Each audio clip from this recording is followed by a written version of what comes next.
Welcome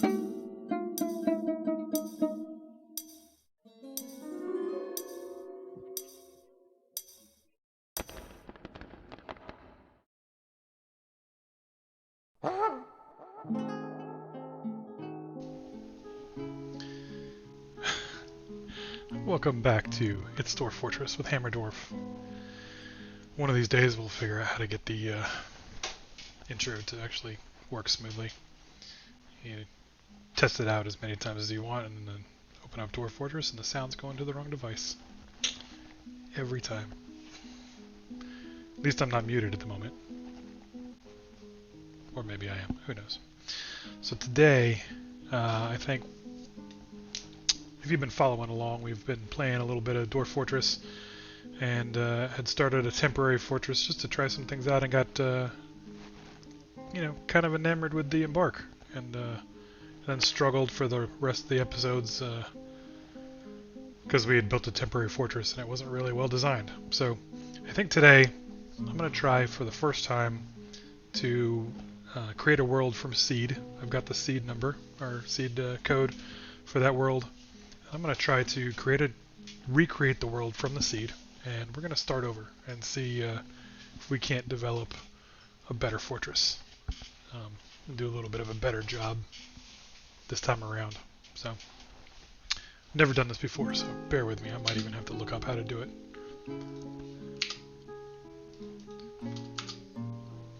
So let's see. We're going to figure out how to build a world from seed. It's probably advanced parameters, isn't it? Yep. Design a world with advanced parameters. Enter a custom seed. That's S. And the seed is... Oh, there's probably no paste, is there? Nope. Oh, this is going to be a little bit painful. Okay. Alright, what are the odds I enter this wrong and we get a completely different world? Yeah. Alright, I got the seed right here. K, A, U, 2, G, C, Q. I think there's O's. O, O, Y. M, M, 2, W.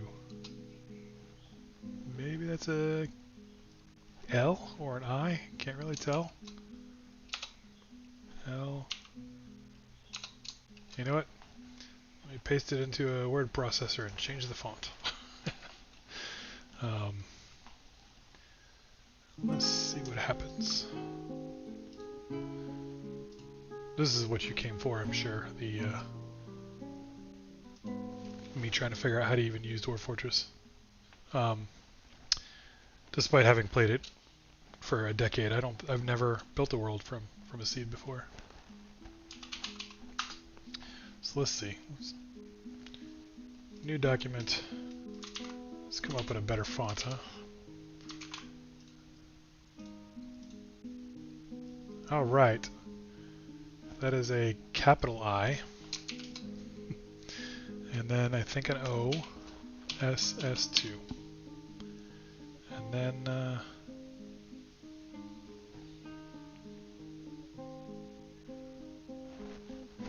I guess...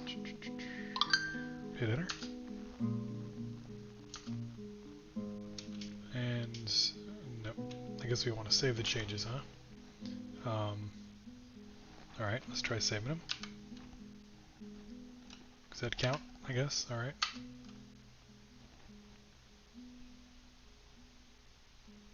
Should be quick if it's correct.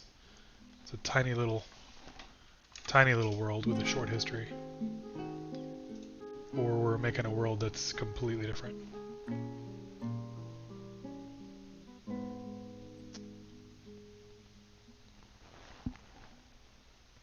Not looking good. Not looking good. It's already a longer history than it's supposed to be. Alright, we're gonna roll with it. I guess we're starting a new world.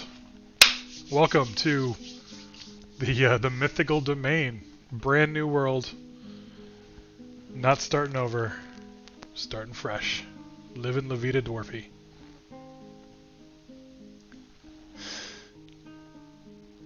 fail out loud, folks. Nobody's perfect.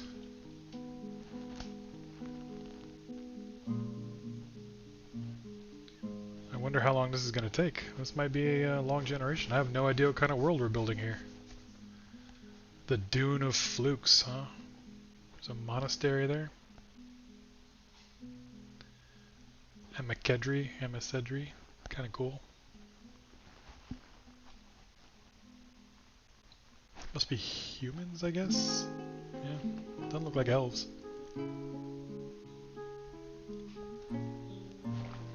Oh. Generate a new world. Yeah, so the last world was, it's good times. It was good times. It had a nice volcano and undead ravens, and we just didn't start off strong. Played 3 multi-hour games and then kind of struggled a little bit, but it's fine. I've still got the game. I've got a save backed up somewhere, so at the very least we can go back and maybe try from the beginning there. Or, you know, off camera I can try to figure out why my saves aren't working. Or sorry, not my save, my seed. Why my seed wasn't working. But we'll see.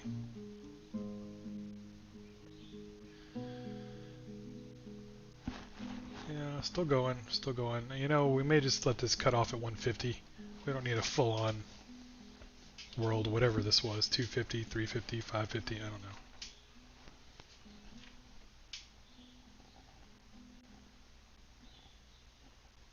know. Build a new world. Takes time, you know?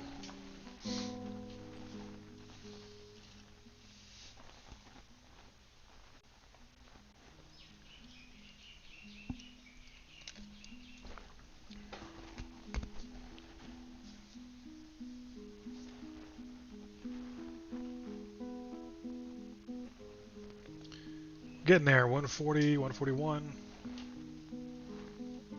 It's going to be a young world. Then we'll check it out and see how big it is. See if there's anything cool. See if we can't find something neat to embark on.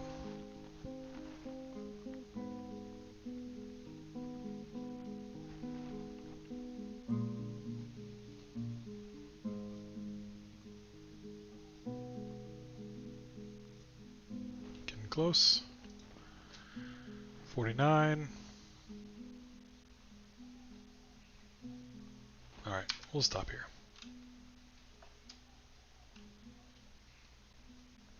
Okay, we'll stop here, game.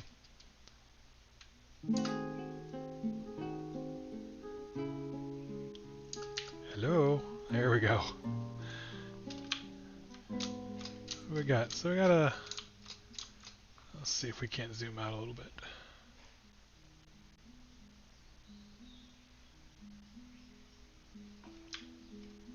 Still the Age of Myth. That's fun. This is a very big world. So it is not the pocket dimension that I had created before. Got some island volcanoes. Some very large mountain ranges. A whole bunch of different continents. Got some goblins down here. Got a tower over here. Some more goblins. Not a ton of towers. Not a ton of goblins. They do have some influence though, don't they? Oh, there's a bunch of towers up north though. I guess that's where all the necromancers hang out, huh?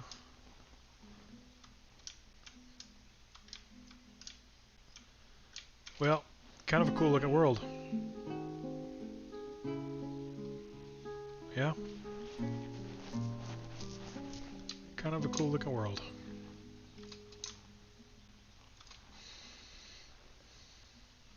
Alright, you know what? We'll embark in it. Let's see what happens.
Granite of the year 153. We're going to embark on the 15th. It's, I guess early spring, right?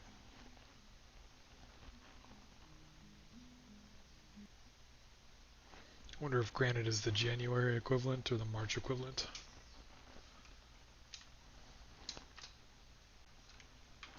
Alright, how would we have civilizations? We got a decent amount of civilizations. Look at that. The ship of worshippers, the bodice of kindling down there into the southwest, ship of worshippers in the middle east, indigo salve of the southeast, the moral rim of the northeast, treaty of towns, the midwest, the wet razors north midlats or midlongs. There we go. The wheel of stockades in the midlats and the midlongs. And the Grand Sax kind of in the middle there as well. Let's see. Any of these interesting? I mean, the ship of worshippers sounds like we're going to end up with like a monastery or something. Same with the moral rim.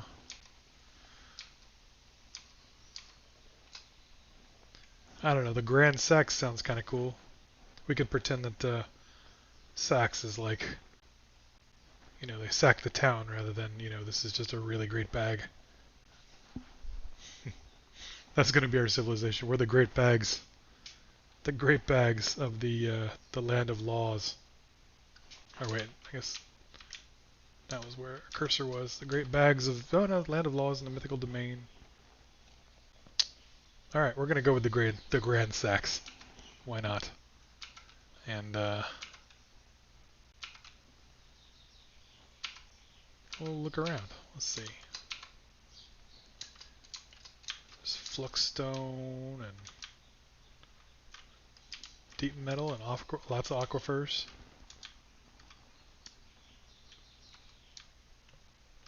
Light aquifers, shallow metals, deep metal. Well, that's kind of nice.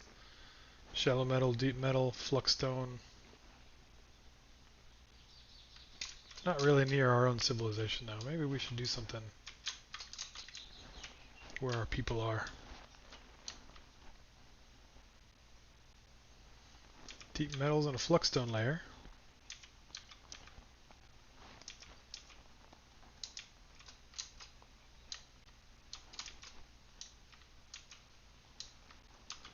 Shallow metal and deep metals. Deep metals, shallow metals, fluxstone.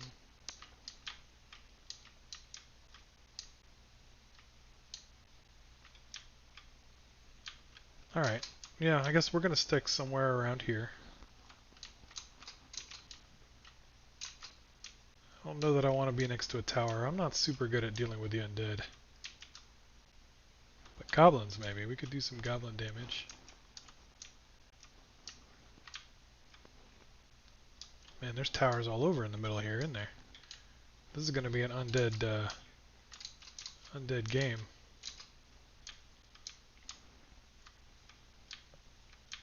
There's nothing worth coming over here for, unless we're that close to the goblin civs.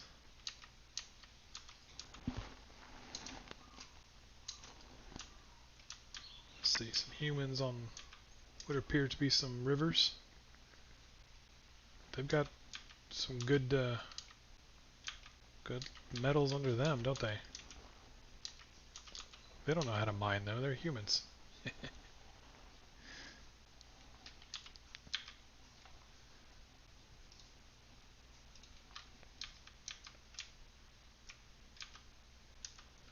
Yeah, what do we got? Goblins, humans, dwarves, elves, tower. You know what? Go for it. Let's see what we got in terms of terrain. It's all very flat here. Dwarves don't like flat. Ooh. There's some stuff. Yeah? Is there a house there? Oh, there's a town there. Man. That's a shame.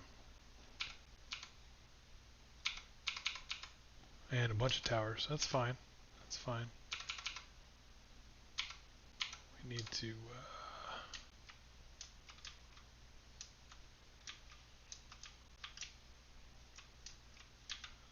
that's the same house. Their town, right?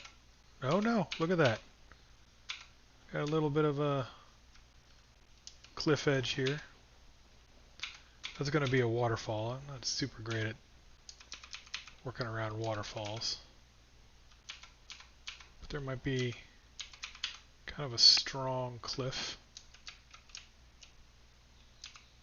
Maybe just around here?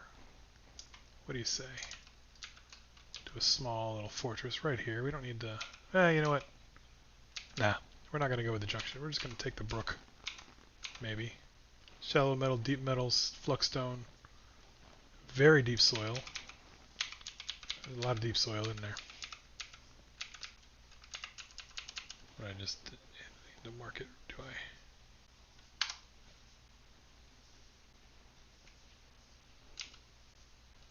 Yeah, so very deep soil.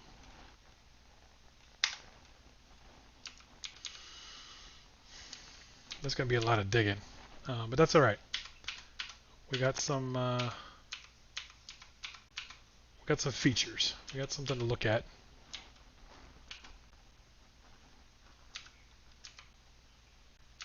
Yeah, we got something to look at. This will be a good spot. And then it's wilderness, so it's not crazy, but we do have goblins and humans, elves, and 2 towers. So we're gonna have to get inside and get inside quick, and figure out a way to dispose of our dead quick. So yeah, we're gonna go ahead and embark here. Yep, I know. There's an aquifer. Well, is there an aquifer? Let's see. We got a light aquifer in first one. Yeah, to the north and to the south. Okay. So there's basically a light aquifer everywhere. Oh, savanna. That's kind of nice. No, but we want something, some geography. We don't want a whole flat world. So you're going to embark right here. That's fine. And, you know, what's the backstory for our dwarves? We're just a standard dwarf clan. Maybe it's a 7-person group that's trying to strike their way out. We're not here for anything big. We're not trying to like defeat the towers. We're not trying to defend against the goblins. We're just going to build a little trading community and dig down deep for some metals. There we go. So you know what? We don't need to be super prepared. We're just going to be the standard dwarf loadout. Alright, we've arrived after a journey from the mountain homes into the forbidding wilderness beyond. The harsh trek has finally ended. Your party of 7 is to make an outpost for the glory of all Zugofath. Alright. There are almost no supplies left, but with stout labor comes sustenance. That's true, whether by bolt, plow, or hook. Provide for your dwarves. You are expecting a supply caravan just before winter entombs you. But it is spring now. Enough time to delve secure lodgings ere the cougar men get hungry. The cougar men? Interesting. A new chapter of dwarven history begins here at this place. Ficad Illid, or Glazed Ruled. Glaze Ruled. Glaze Ruled. I guess maybe we've got to make a lot of pots or a lot of windows. Hey, Steven. Good to see you, man. The adventure can begin now. We're starting fresh. Starting fresh in a new world. We'll see what it looks like. And here we go. Alright, that's some cliffs. Neato. And a waterfall. So, okay, we got a waterfall flowing from the south into this chasm. And it looks like another river. It meets right here below. Yep. And this river flows east to west. We have gold. Gold in them Nar Hills. Nope, never mind. It's limonite. Or limonite. That's cool too. We're down. We're down. said there was a lot of deep soil. That's silty clay. But this is stone.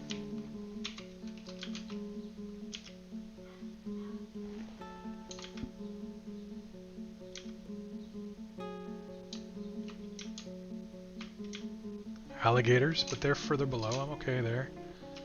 We're not going anywhere near the alligators. So yeah, we got stone. We're all right. It's not as deep as it sounded. Silty clay, loam, sand.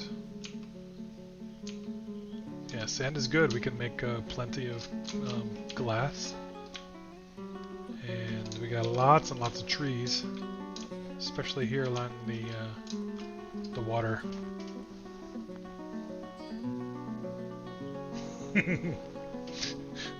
Making the "that's what she said" jokes already, huh? Alright. Alright, so let's see. What do we want to do here? We're gonna... You know, this is a pretty deep valley. There's a... The land here is level on the top, except for this corner right here. And it goes down a ways, but not a long ways, to the riverbed. So we've got a good potential. Covering for Jacob. All right, I like it. Got to represent the buddies while they're not around. Yeah, so this is a Dwarf Fortress peculiarity. There's a little bit of like a pond, kind of surrounded by these trees. I wonder if the water is going to leak right out through these roots, just like it was generated there, and now it's going to leak out. I'm not sure if it will. Alright. So where's the safe spot? I say...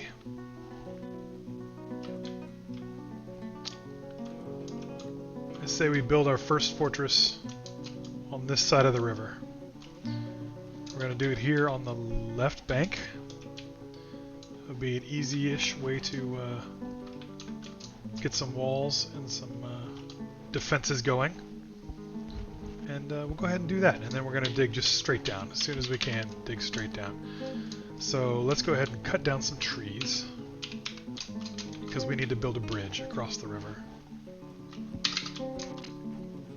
So, chop down trees. Chop down this one. This one. And that one. That should be enough. Go to it. And then we gotta have an architect, so let's get the dwarves going.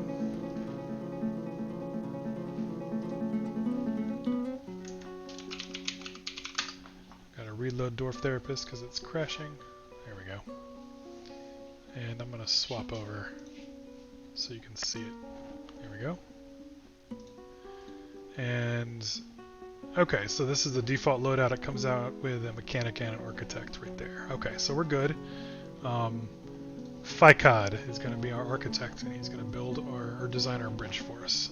So, Fikod, let's do that. Got 3 things of wood.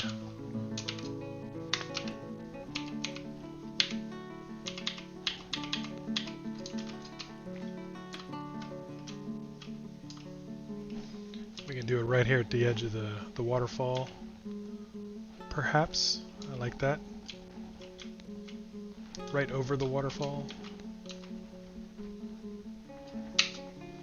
So I need 7 logs, so we can't build the bridge yet. Got 3. That's plenty of wood. Alright. We're going to build it right over the edge of the waterfall. Right there.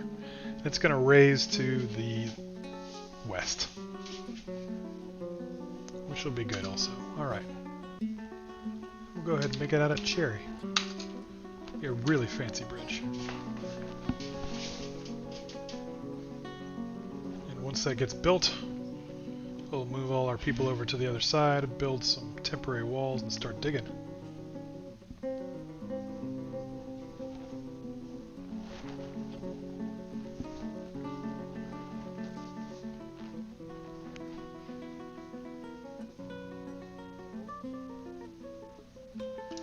Actually, I'm going to cancel this bridge. I want it to be one wider than that.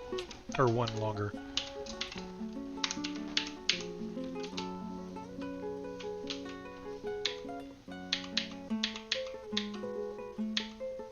There we go. But we'll still make it out of cherry. Beautiful.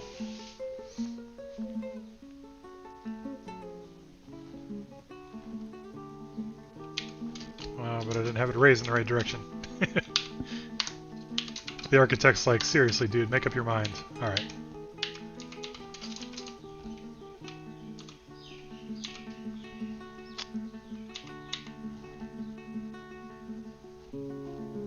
I think I like that. We're gonna, yeah, that's not too bad.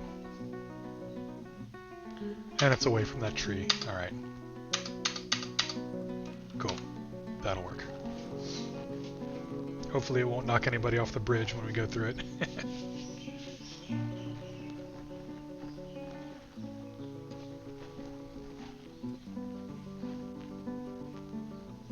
We'll do the whole Dwarf Fortress generated bridge thing. Put a wall on either side of it. How about that? Maybe some fortifications. Yeah, fortifications on either side. That'll keep the dwarves from falling off the bridge accidentally.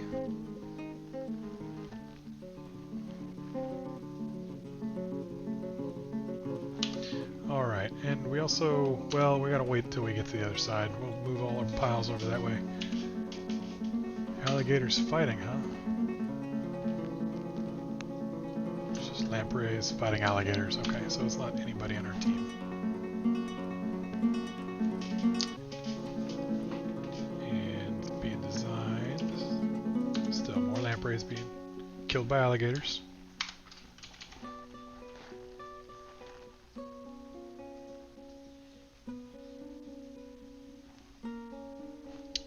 We gotta get a move on. Come on, dwarf. It's taking you long enough.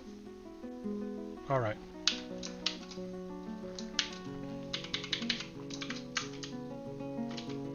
Now we're gonna go the generated Dwarf Fortress route. With walls and ramps, how about that?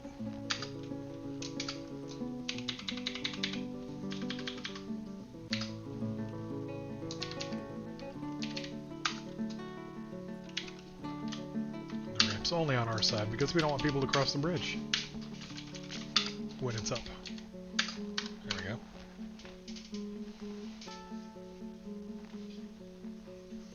And let's see. That's right. Keep the intruders out. We're in perfect place for it. We got a chasm here to the north. All we got to do is build a small wall, like right here maybe. Kind of a little round something. It'll look nice. You're lurking while you're working on Node.js and React. Sounds good to me. Dwarf Fortress is a good lurking game. You don't actually have to pay too much attention to it. I'm glad you're enjoying it. Thanks for hanging out. I appreciate it. Alright, so we're going to build a pen. Let's see.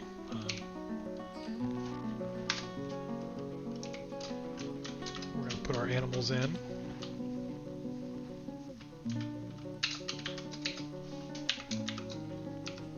We got 2 horses, so we may as well hang on to those horses. Usually I slaughter them quick because I don't want to deal with trying to protect them, but we'll be safer on this side of the river, and we can let them breed a little bit because it looks like we got a breeding pair, so that'll be good. Let's get the food over here, and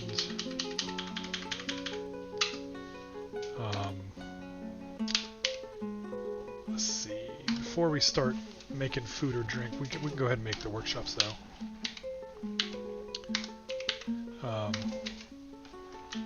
Before we start actually making them though, we want to have some pots, so we got to get down some stone and get somebody working on that.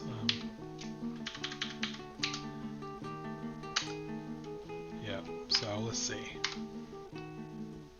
Where are we going to do this? We want to go straight past all those roots and everything. We don't need anything there. Let's go ahead and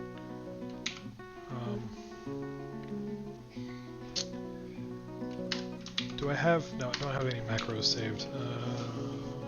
Usually I would do my ramp well here. Let's see. Yeah, I think I want to do that. I'm going to go ahead and make the ramp well real quick. Let's go ahead and record that macro.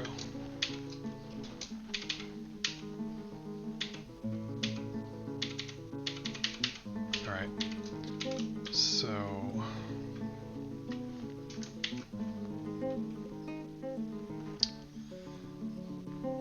what's the best way to do this? I can't remember how I do it usually.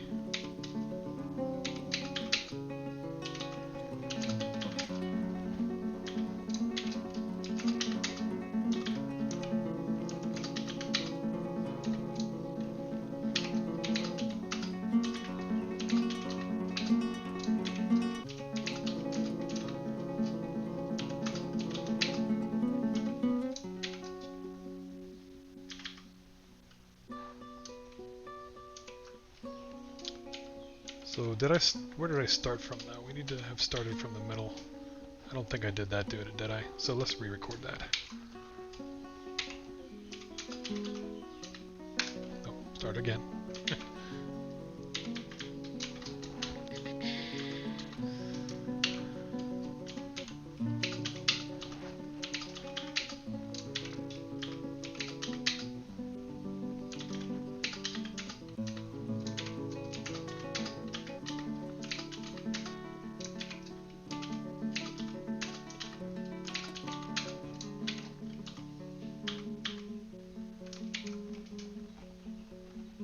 That should do it.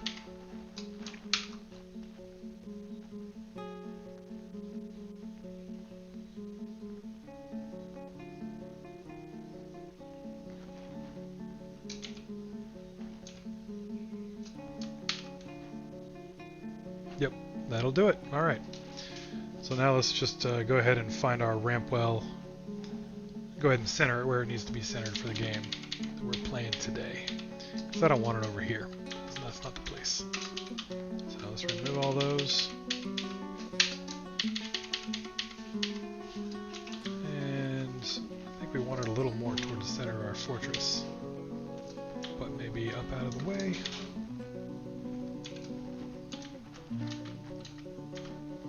Maybe on the edge.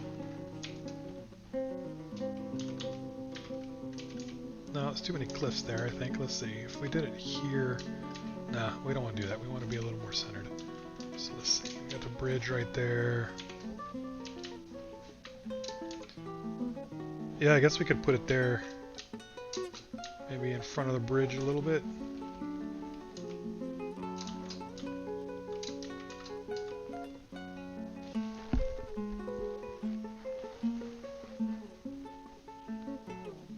Yeah, that could work. Put it in front of the bridge. On the other side of the wall. That works.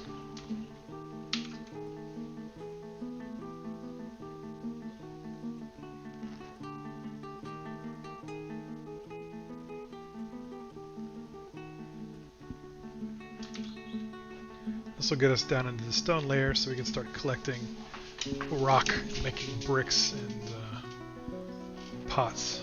Those are utterly important to the beginning of the game.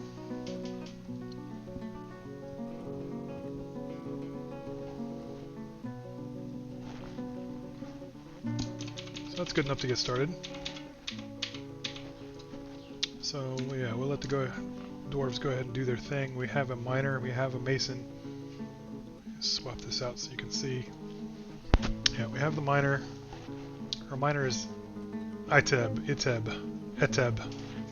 I don't know what the little umlaut over the I does, but we're going to say Iteb. And Iteb's our miner. Our mason and stone detailer is Fikod, who is also our architect and mechanic. We have a stone crafter as well as a bone carver and a gem cutter named Tun. She's our artist. Unib is the butcher, tanner, fish cleaner, and general clothing dwarf of the cloth. Burr is our bower and carpenter. And Thab is our woodcutter and general farmer. And finally, yeah, Tun is also our woodcrafter. So that's a pretty good group there. Burr, Fikod, Iteb, Sibrek, Thab. Sibrek, I'm sorry, Sibrek is our fisher. And apparently that's all Sibrek knows how to do is be a fisher. But that's fine, because we've got river, and he'll have plenty of spots to be fishing in. Sibrek is really just, that's all he's got, man. He's just a fisherman.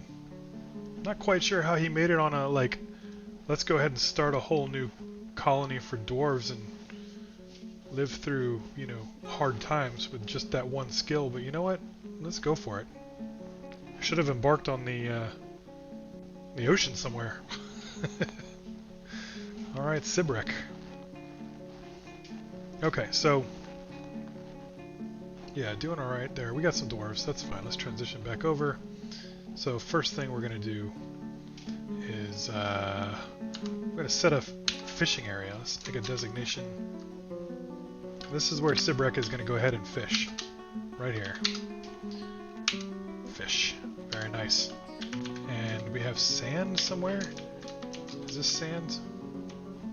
Sand and sand. Beautiful. So we've got a place to collect sand from. So we'll go ahead and designate that as well. Designate that we want sand. We'll just go ahead and say this this area that's a pen is also our sand gathering pit. That's fine. Yeah, okay. Well, we can get started then. We got some good stuff.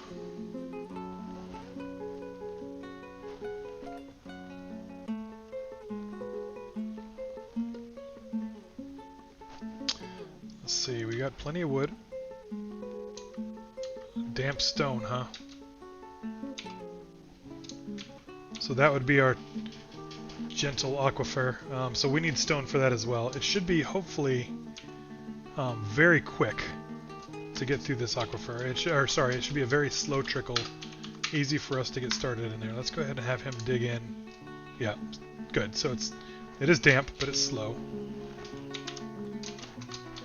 Otherwise, this would have filled up with water very quick. I'm gonna have to babysit the miner here for a minute, though, because he's not gonna want to dig through the aquifer. The thing is, though, we're gonna really have to get some blocks constructed because this is gonna fill up with water. So we need to make some walls right quick. So let's go ahead and get this going.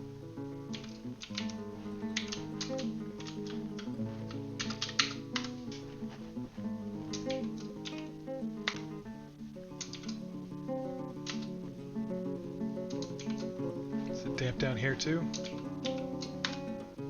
Doesn't look like it. So, yeah, it looks good down there. Okay, good. So we got some space where there can be some stone. And the limonite wall.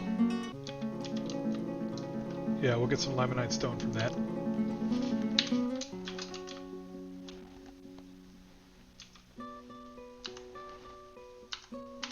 Excellent. Okay. That should be fine. It's just the alligator still. Yeah, he should be able to continue his job without any more hand-holding.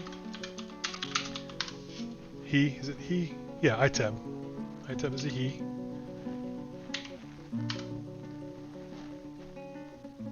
And we should have some stone shortly. Iteb's not the best miner in the world, so he's going to have some trouble generating stone for us until he gets a little better at it. But there's a couple of bricks there. Okay, so let's go ahead and get the mason built real quick. We'll do it down there, actually. It'll be easier than trying to come toward the stone. And this will make a good spot to start. So we're going to go ahead and build a entrance right here. This will be a little depot, just not much to it. Make it a little stop on the way.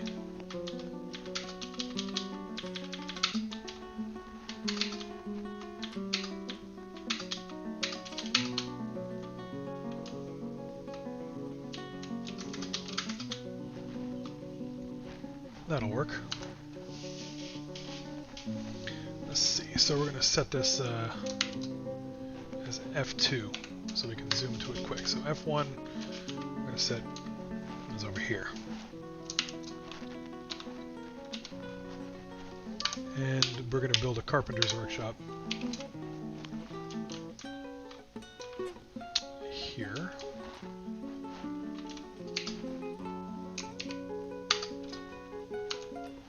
And let's see, we're going to make a pile for the wood.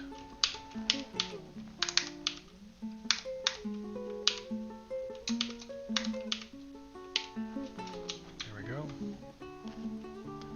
This will be a gentle space.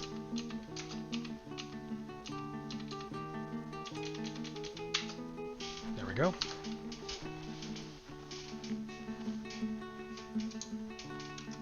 Now our dwarves should deliver the wood.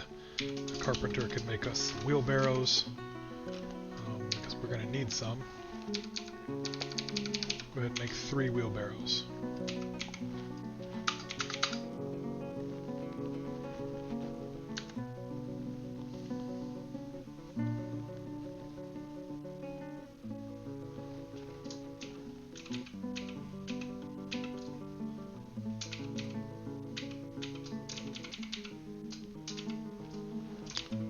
To do this before the fortress fills up with water. Come on, guys. Oh, you know what? Our miner is probably hauling stuff, so let's go ahead and change that. The miner needs to be doing the mining, not the hauling. So Iteb, who is, I believe, our he's our leader too. So he's gonna be done with animal hauling. He's not gonna do any food hauling, furniture hauling, item hauling. Nothing with, well, he can do vehicles. He won't do any refuse. No, he'll do refuse, that's fine. Stone, no. Trade goods, sure. Water, no. Wood, no. Cleaning is fine. Construction is no, no, no.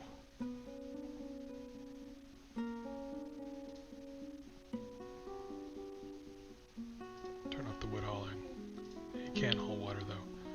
He'll do levers. He's not going to do any road building. Okay. That works. It's going to be our general employed dwarf hauling profile. Let's go back. Now he should go back to work instead of doing the hauling. He's a skilled laborer, this miner.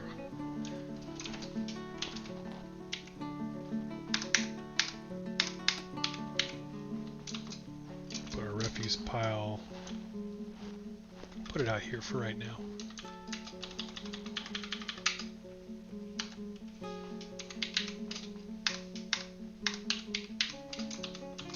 Put our butcher shop next to it. For now.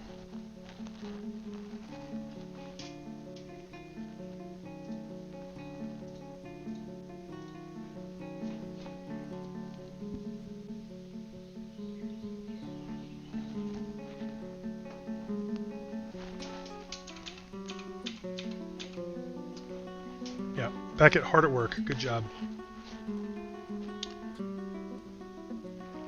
So what we need to do, why we need to make the bricks so fast, is we're going to have to mine out those areas that are flooding and replace them with constructed walls of stone, because they're just leaking water right now, and the water is slowly going to fill up the fortress. And it's not so slow, actually. It's slow compared to a normal aquifer, but it's not super slow. So we need to go ahead and make this a priority and take care of it, you know, kind of as quickly as possible. Yeah. Man.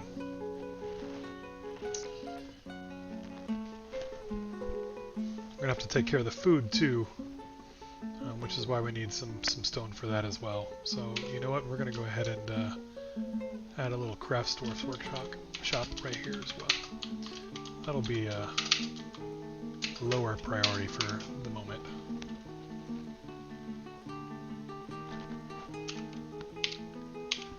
We got some stone piles here. We got plenty of limestone, so we're not going to go ahead and bother with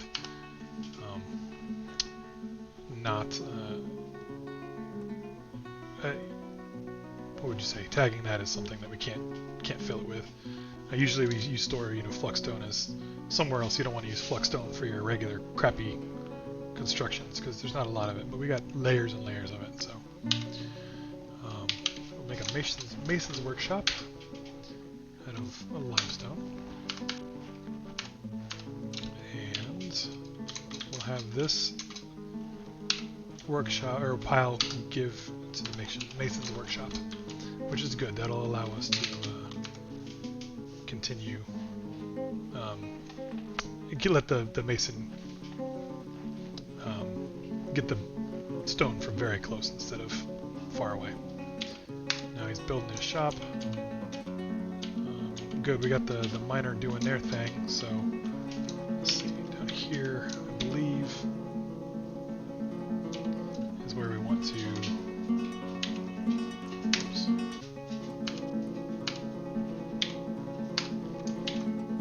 I think I just overwrote my macro.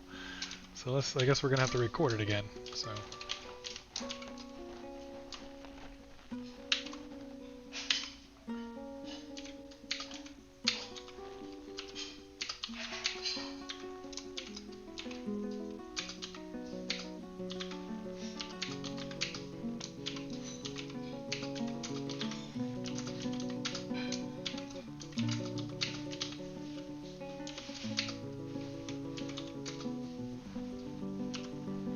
Nope, that's wrong.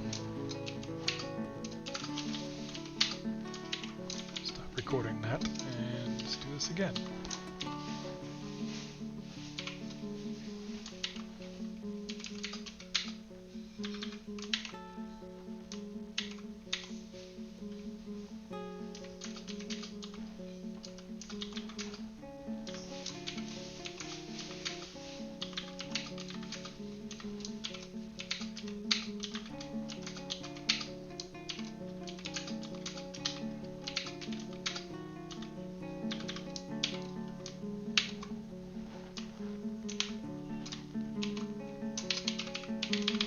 Now we've actually saved the macro. That should help us out a little bit.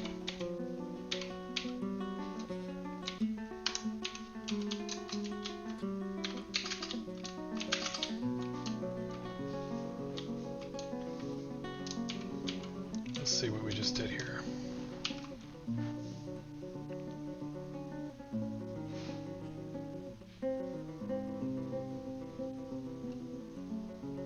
Yeah, that's fine.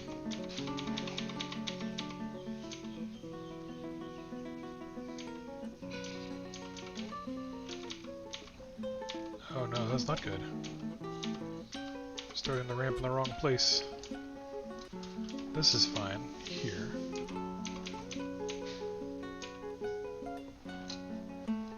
This is not, so I think we started from too high.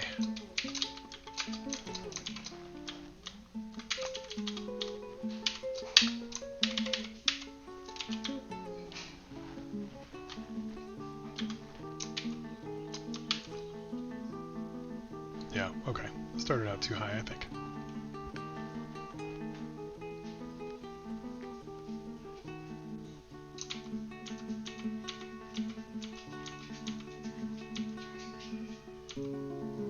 Yeah, that's just fine. Okay, and that gives us somewhere for the water to go. And our mason is just done with this thing, so let's go ahead and have him make some blocks. Just dozens of blocks.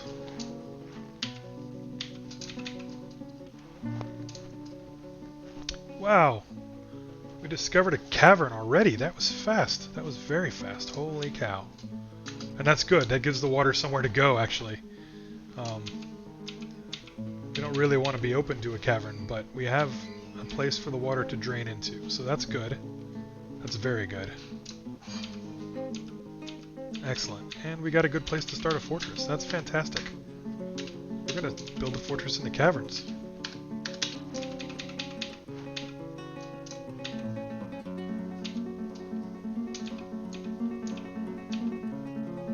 Very nice. Very, very nice. Perfect. Perfect.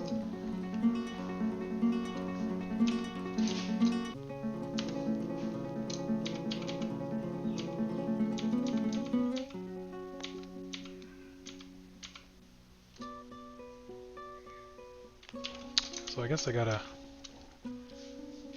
make these limestone blocks, huh?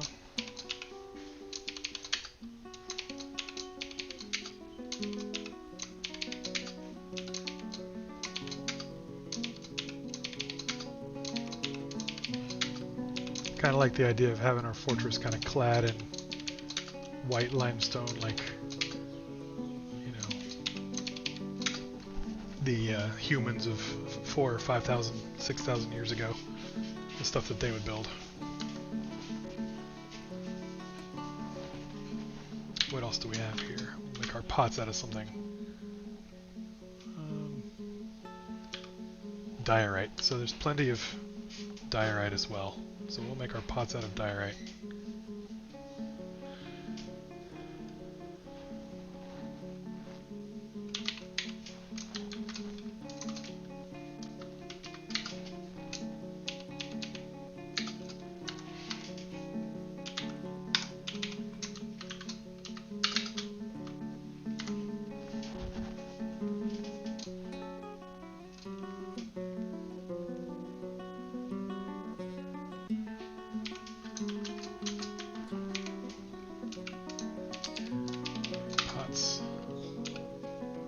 Diorite. And just have them make 7 of those. That should be good enough, I think.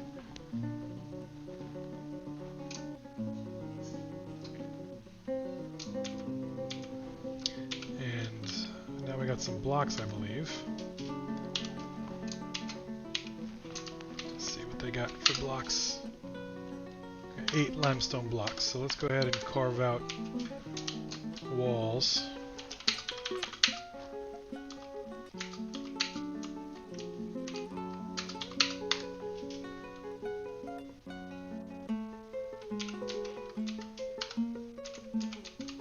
Can't carve this out yet because we need to be able to build ramps, but we can make some walls out of limestone.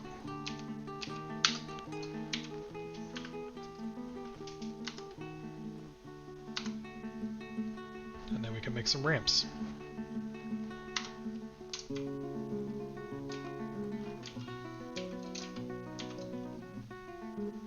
Oh, you know I carved out the wrong wall. Come on, people. I need you to work now.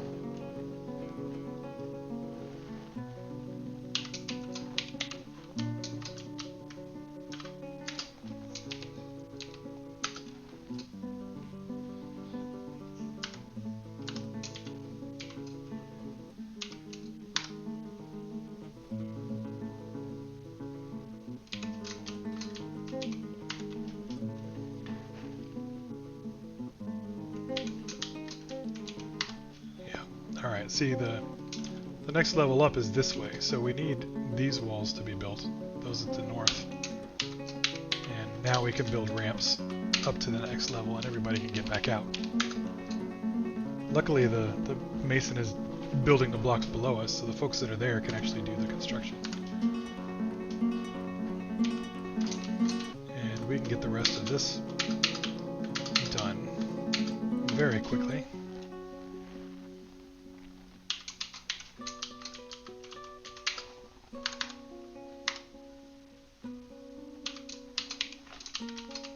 Build a wall here. Oh, there is one there, okay.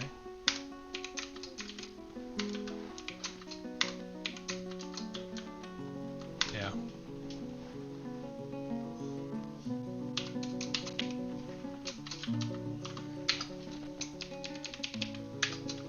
Luckily our mason is building these limestone blocks as fast as we need him to. So now we can build these walls.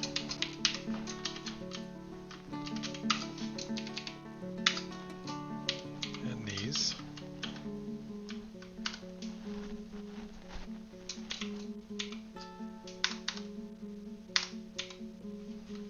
So this is leaky as well, so we need to go ahead and, let's see, that's the ramp, so we need to maintain those, but we can dig the rest of these out.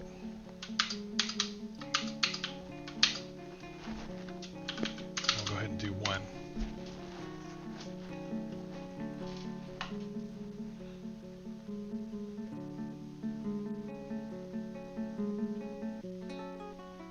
It looks like it's not even this whole floor, so that should be pretty quick too, actually.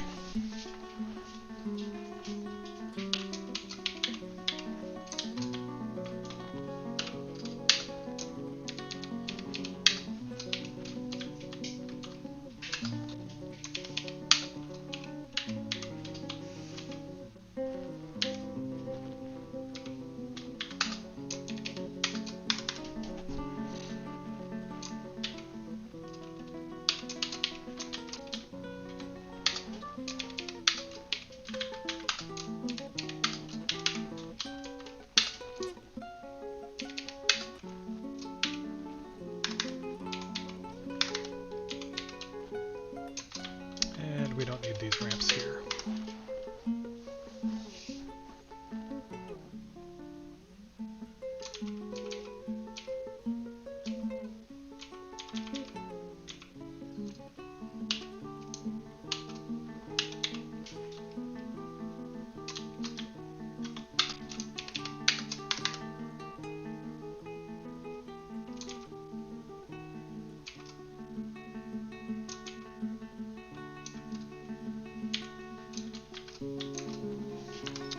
Not sure, is he trapped? No, he's not trapped, he's just hanging out. That's what he was doing.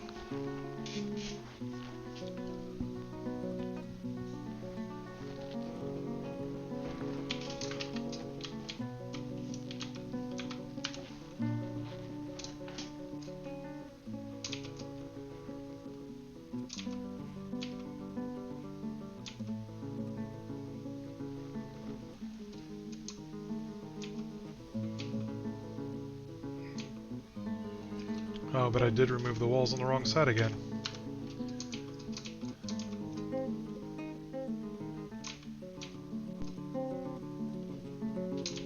And don't have anybody to really build them except the mason, huh? That's right, mason will do the job, that'd be fine.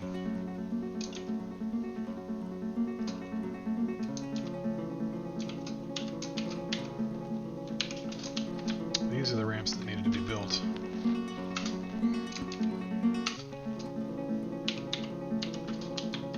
This wall. And this can go. And this can go. Alright.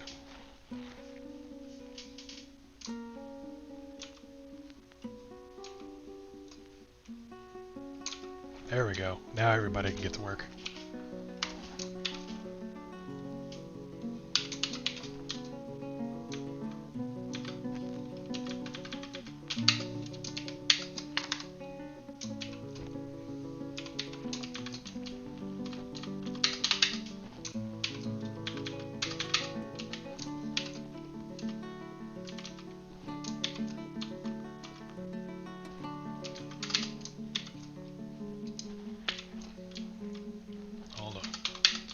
Doing the wrong thing here.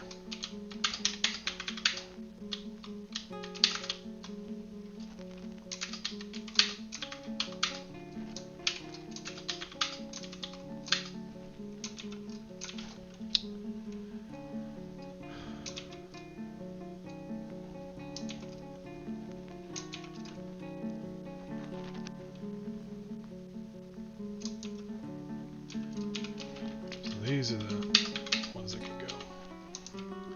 Yep. And then those are able to, okay, yeah, that's fine. That's fine. Is that right?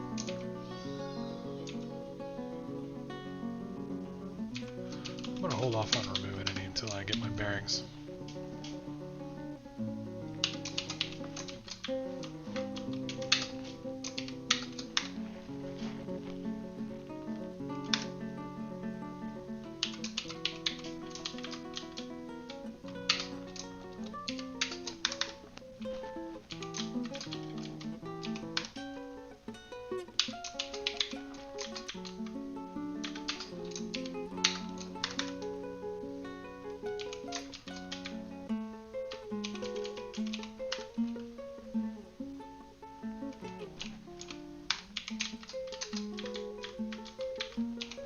Alright, that should enclose that area.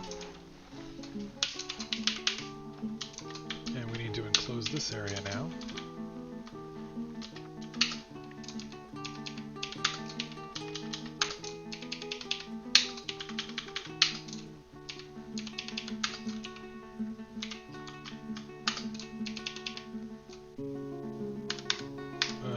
with blocks? I guess we are. So I need some more blocks.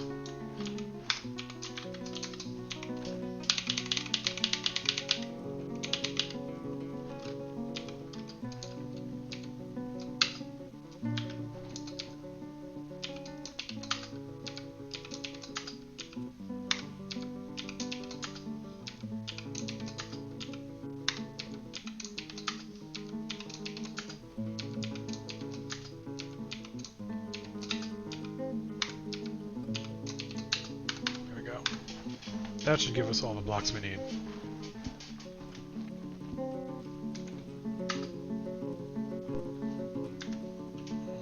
Horse is fighting with a great horned owl, huh?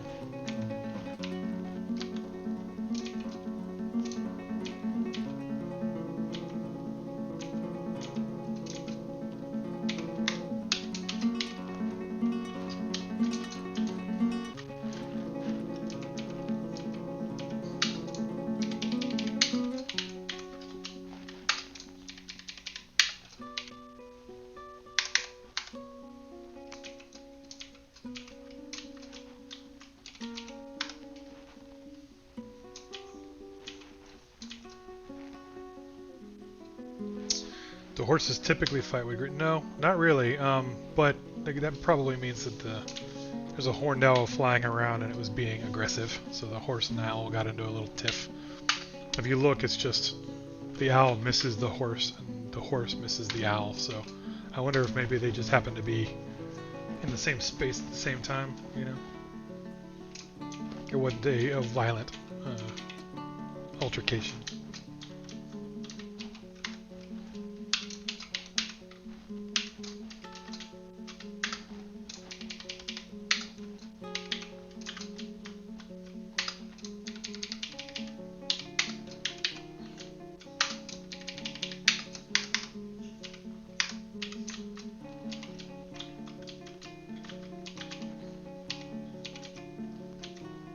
Okay, that should be good.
I think that's going to do it for our aquifer.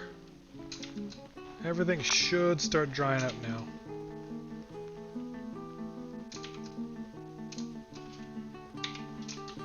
Limestone ramps. Yep. So everything should start drying out.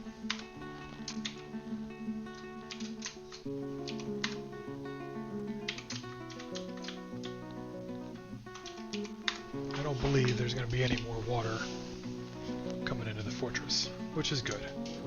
This is good. That's what you like to see in a fortress.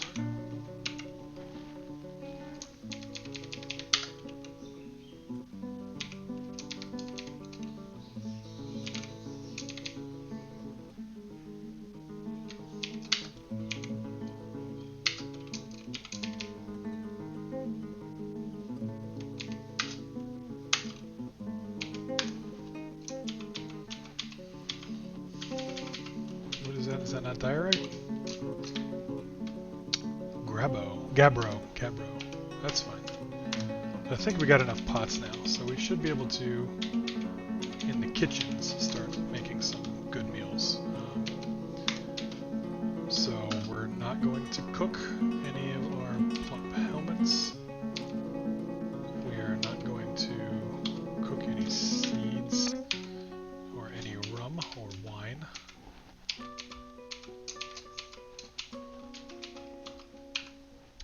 cook everything else. And we got the guy who's fishing, hopefully. Yep, looks like he's fishing. I think we can get a fisher's fishery. Yeah, that should allow us to prepare the fish too, so that'll be good.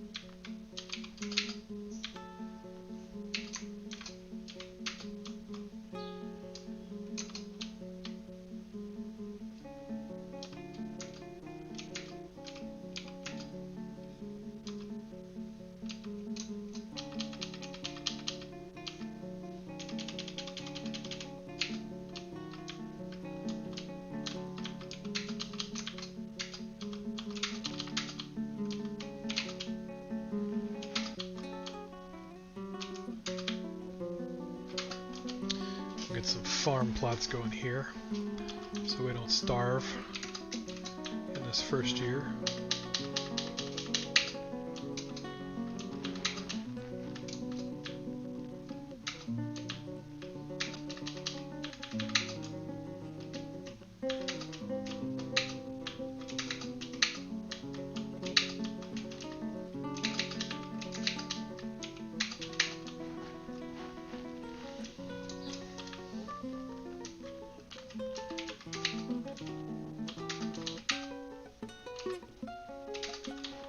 Actually, that should be good enough right there.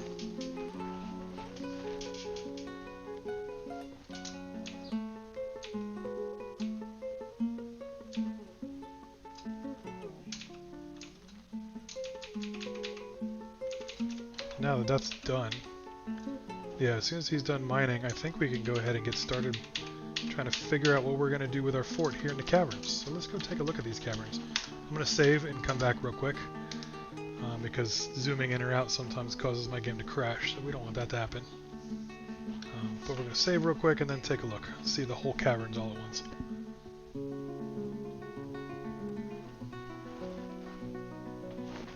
You can usually get a good creative kick by looking at the whole thing all at once.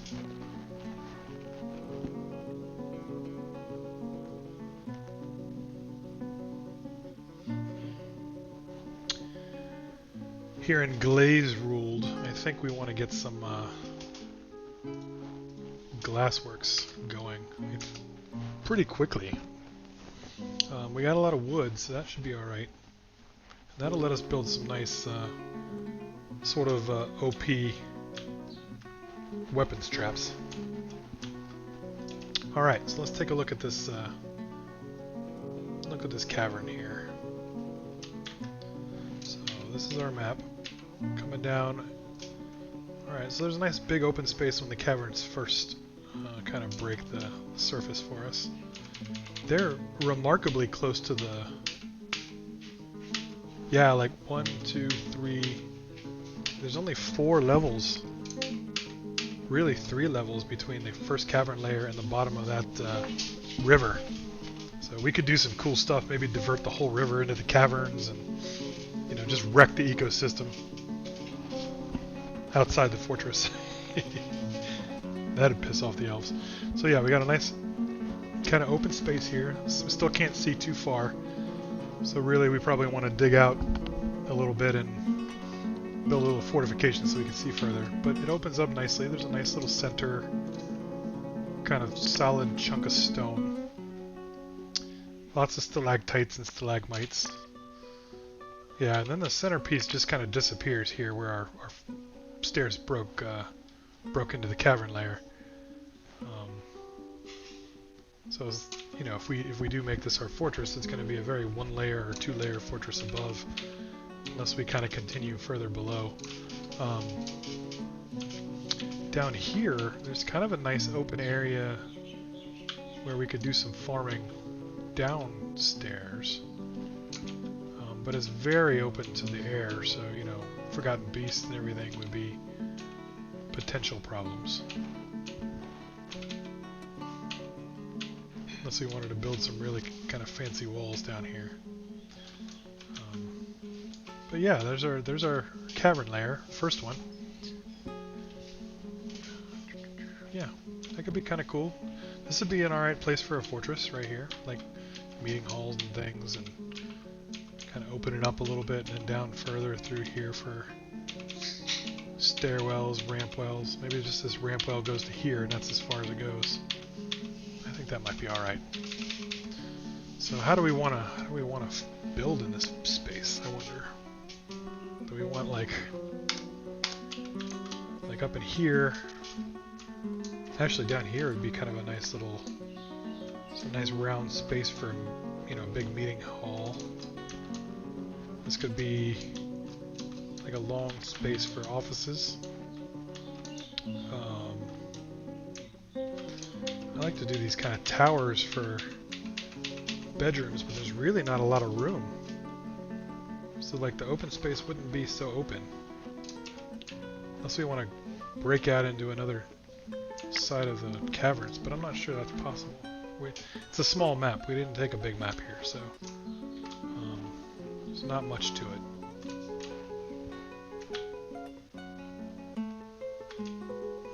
It would be kind of neat if there was a big stony area over here too. Just kind of build a bridge across. That'd be kind of cool. That'd be very cool.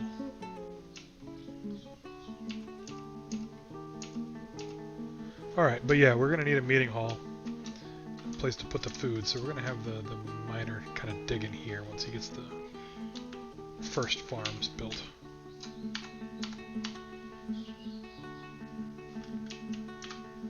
There we go. What was the miner's name again?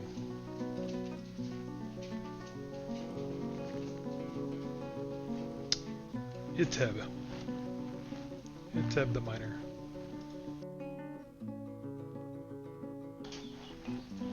Well, Ficat has just now become a mason.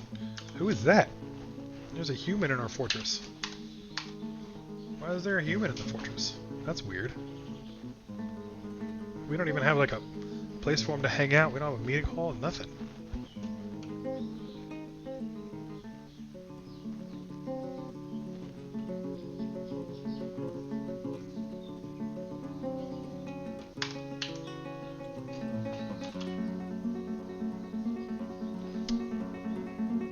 He's a guest. He's here to attend a meeting. Izmir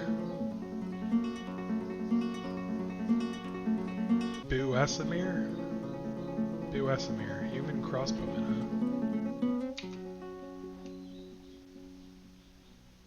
Well, that's kind of cool.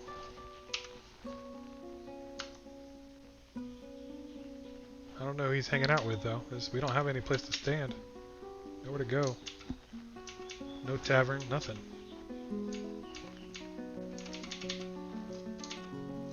Looks like the water's drying up. Oh, we got a petition already, huh? Alright, Ismail Peaceville Shield wants to reside in Glazeruld for the purpose of eradicating monsters. This human crossbowman's gonna hang out, fight monsters for us. You know what? I'm okay with that. Let's do it. We don't have a lot of food, but for now you can be our guy. Be our guy. And we're out of cookable items. That's fine. Hopefully this is not food that went bad. Yeah, hamster remains.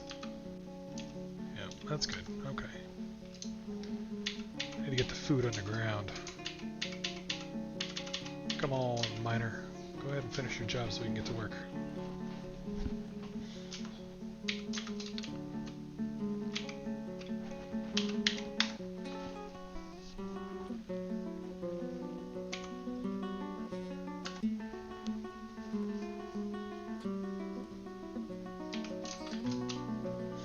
Luckily our fisher's now going to prepare raw fish for us, so that's good.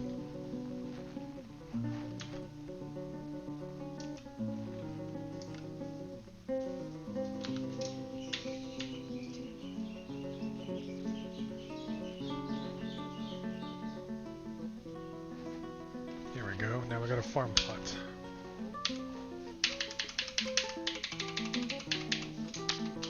make kind of a big farm plot here. But for looks, we're going to make it a walkable area just because our farmers should be able to do that. And we're going to call this a food stockpile, but we're really just going to put our seeds in here. Because we got bags, and the seeds should fit alright in the bags. So go into the food stockpile settings, forbid everything except for seeds. There we go.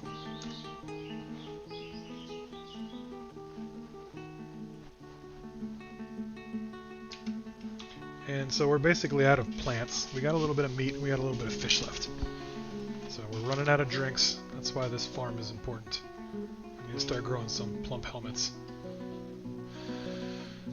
That's very important for us. Otherwise we're gonna not survive too long.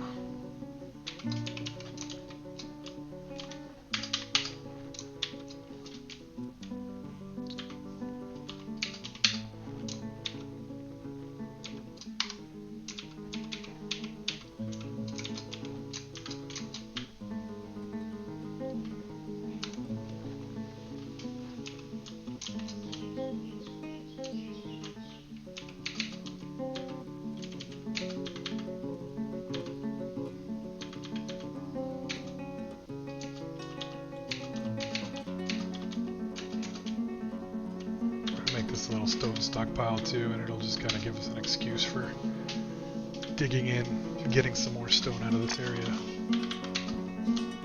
I think that'll be alright. And we'll do the same down here, I think.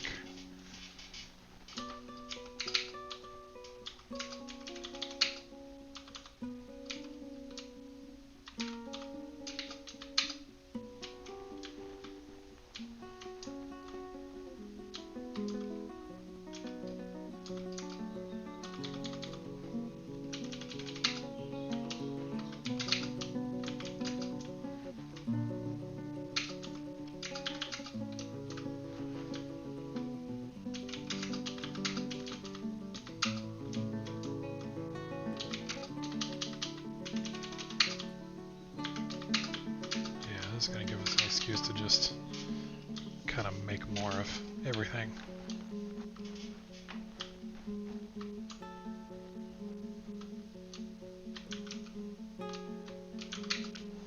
Actually, we're going to go ahead and do this instead. This will be like a 3x3 hallway.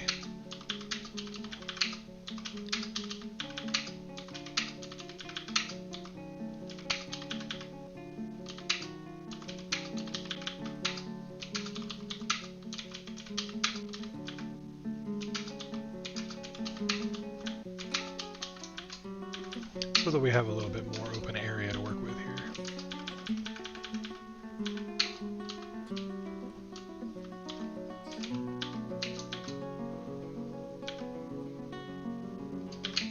Yeah.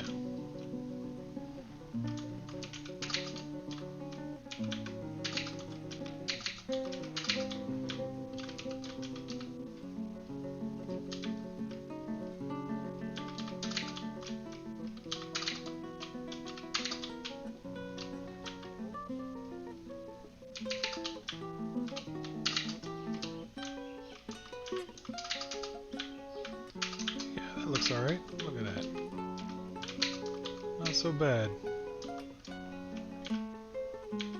Yep. Cool. Cool. That'll be a nice open area there. And that'll be a nice open area to that. Okay, perfect.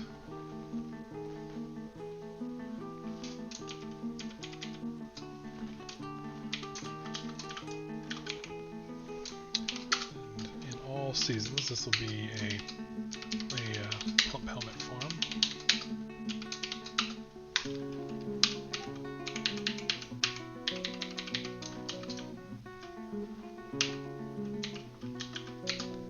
And same here.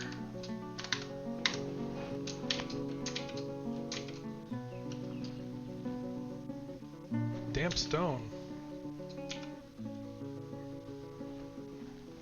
I think that's just from the water above, yeah. that I believe is draining out, yes? Yeah, it's not very...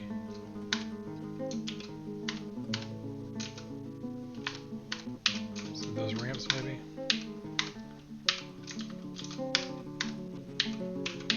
Caps lock. Alright, here we go. Yeah, I think I need to build some limestone floors. We're missing some.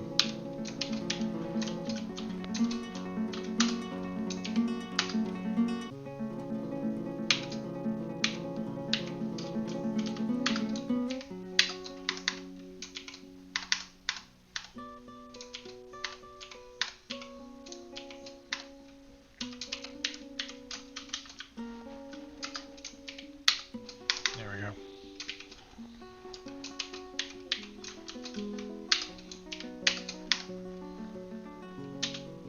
Alright, that works just fine. Our miner's getting there. Pretty soon we can have them start trying to dig for the metallic ore. But I'm not sure how that's going to work at the moment.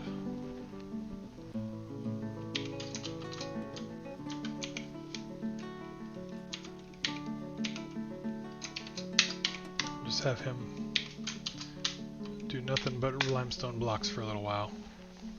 We got plenty of limestone, so it should be alright.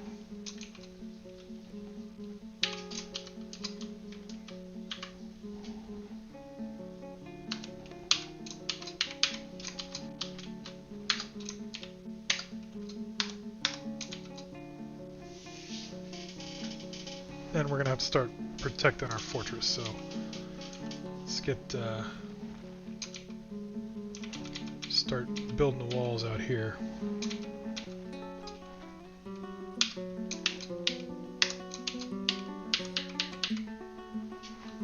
Let's see, we're gonna call this the center.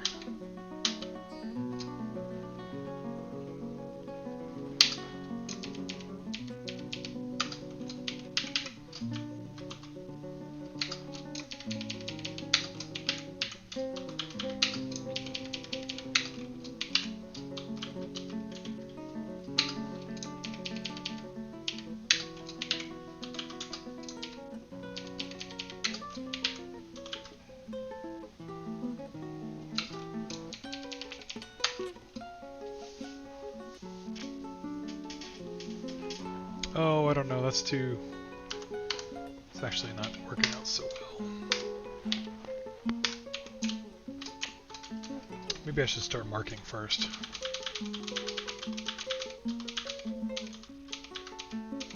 Yeah. Let's just do the marker. Let's see. We got like a nice gradual shape here. That's what, 1, 2, 3, 4, 6, 7, 7. Yeah, that's not so bad. So really we'd have 3, like a wall here. I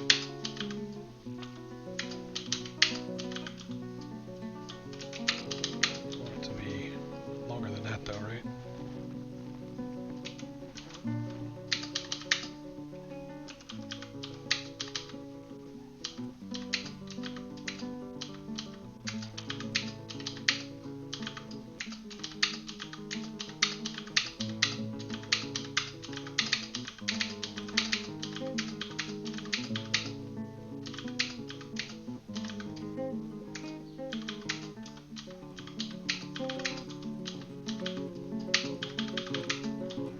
That's kind of big. We don't want to quite stretch that far.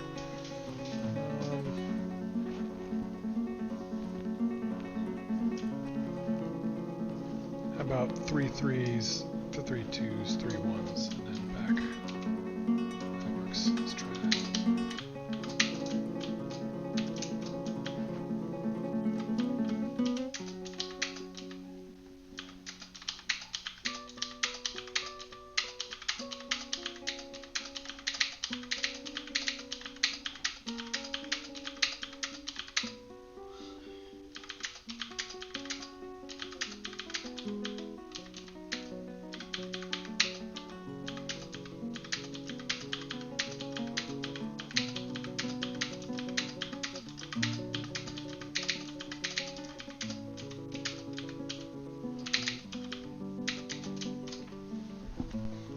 also be a very large wall.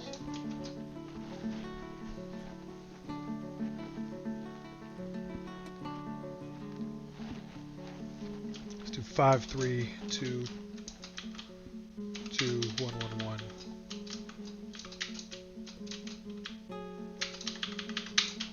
Yeah, we'll do it that way maybe. How about 5, 3, 2, 2, 1, 1, 1, 2, 2, 3, 5.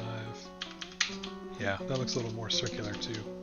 I like it better. 1, 2, 3, 4, 5. 1, 2, 3, 4, 5. Yep.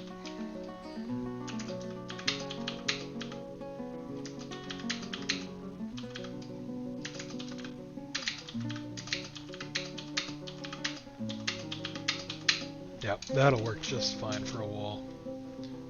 Nice exterior wall. Yeah, I like that a lot actually. That looks pretty nice.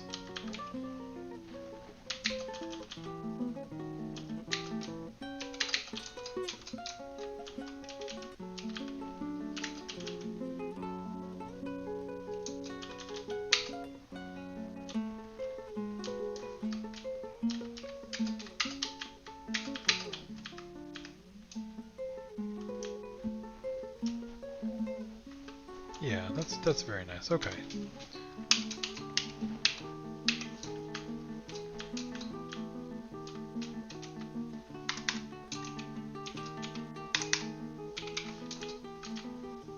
we shouldn't have to cut down any trees except for that one right there. All right. Stop marking, cut down the tree. There we go.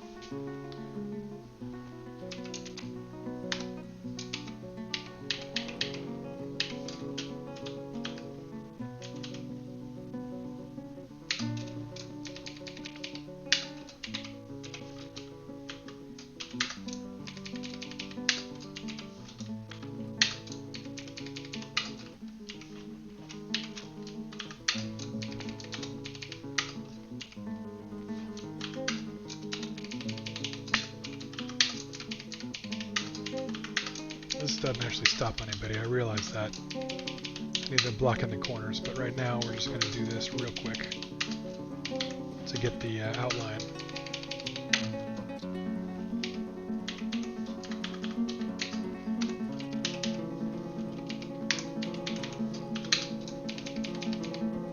Yeah, get that started.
Oh yeah, that's what we could do. We could put the wood pile down there. Yeah, that'd be nice.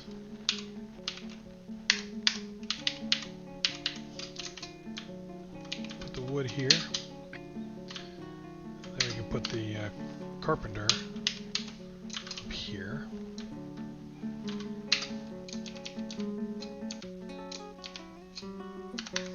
Well, we got some limestone blocks. And we could put the wood burning station up here as well. Then we could put the glazer like right here, and he wouldn't have to go far for anything.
We'll put some blocks around our entrance to our fort here.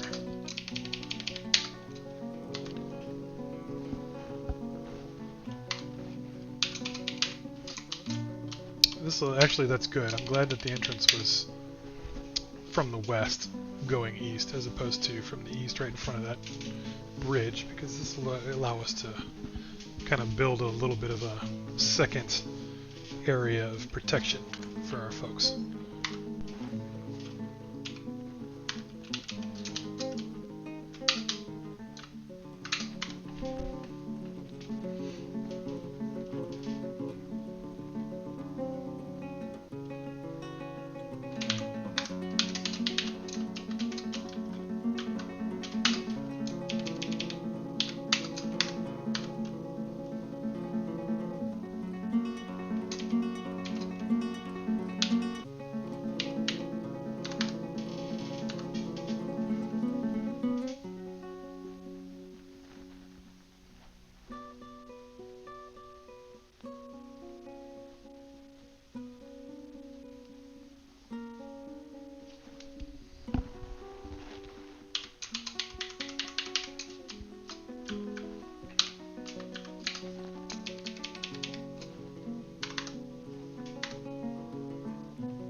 Wood furnace. This might be the earliest I've ever built a wood furnace. Oh, yeah, wood furnace. It's the earliest I've ever built a wood furnace in a fortress.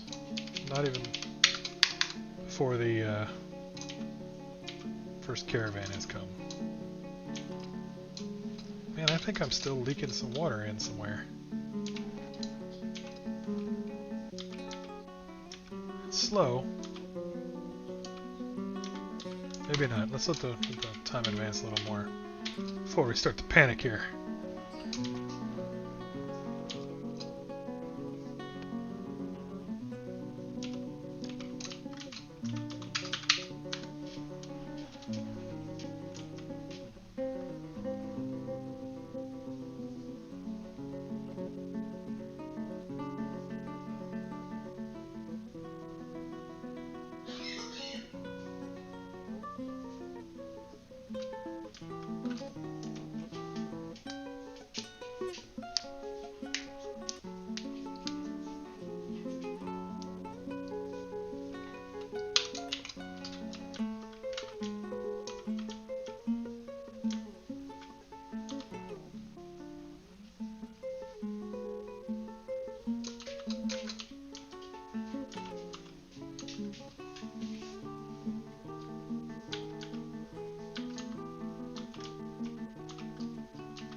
Alright, trade depot, right there.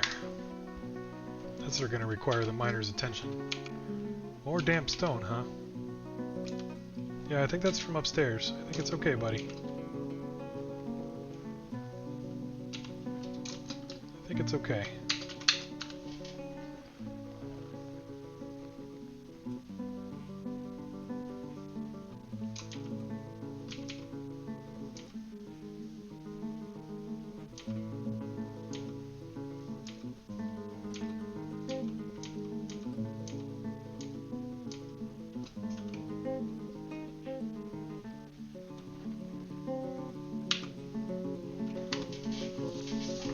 You know, I forget that we haven't had the first migration wave even yet.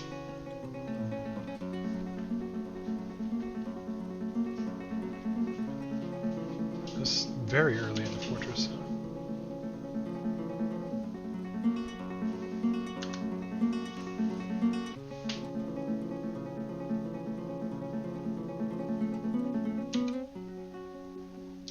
The Malachite, yeah, midsummer. Midsummer.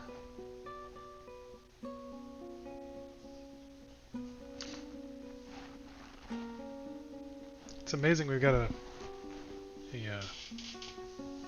crossbowman already hanging out in the fortress.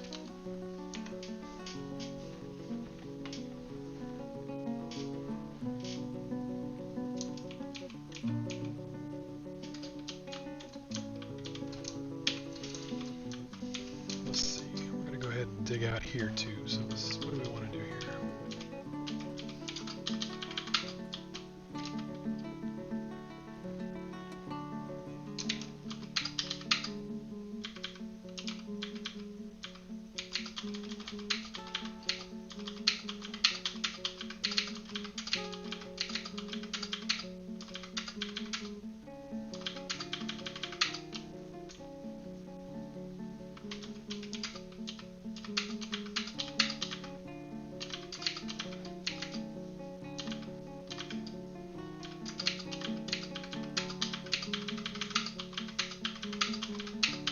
Yeah, I think it's just too big a circle, as much as I would like to do it.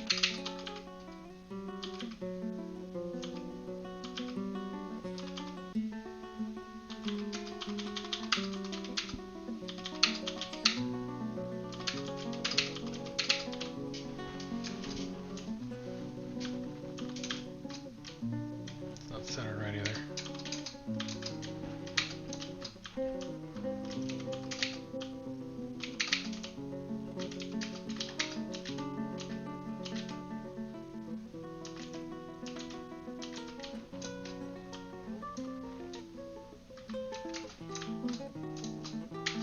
Let's go a little smaller. Let's start 5,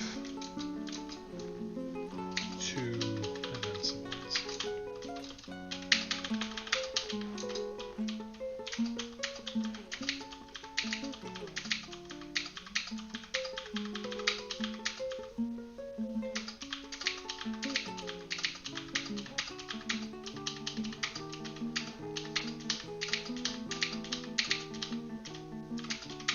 There we go.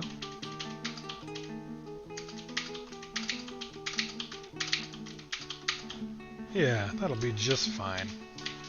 That'll be fine.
did that backwards, didn't I?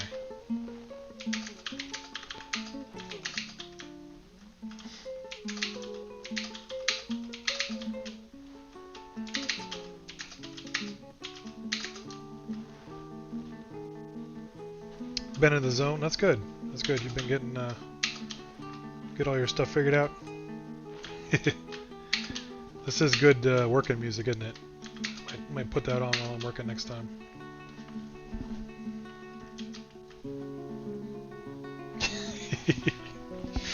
I hear you. I am right there with you most of the time.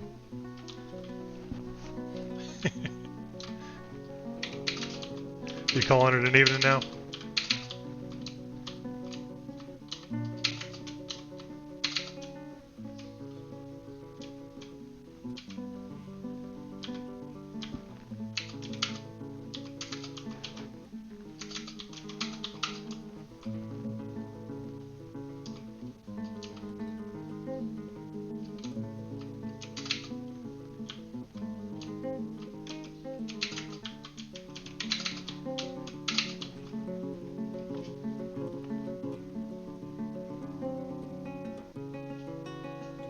Nice. Yeah, Node.js, React. That's fun. I hadn't done anything with front-end stuff at all, really. Like, that's just not... Other than, like, a little bit with HTML, and I did some Ruby on Rails, but, like, nothing with JavaScript, and that seems like black magic to me. But it seems like you can do some really cool stuff with it.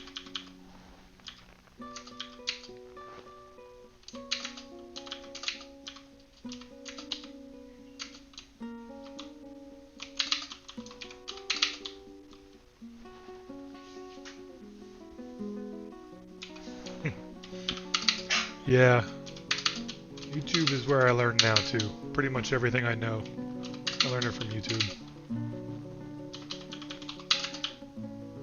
That's cool. It's nice when you can like feel you're almost there. You're starting to kind of get it. It takes a minute, but it's nice to get to that point, you know?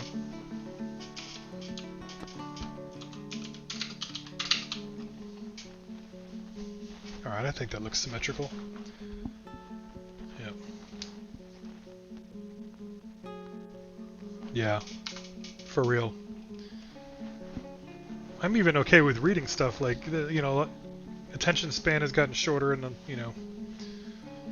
last several years with the internet and everything else, but YouTube's a great way to learn some stuff and then, like, just kind of get it explained to you by a human. Like, trying to read it written down is kind of hard sometimes.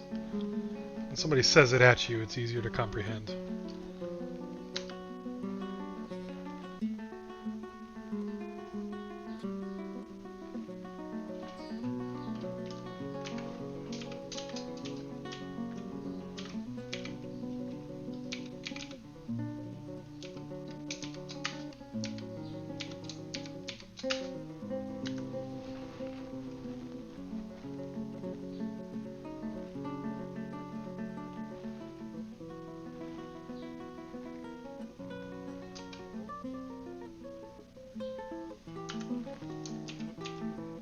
Alright, we got some plants. That must mean, yeah, looks like he's picked up some of the plump helmets. We certainly got plenty that are growing.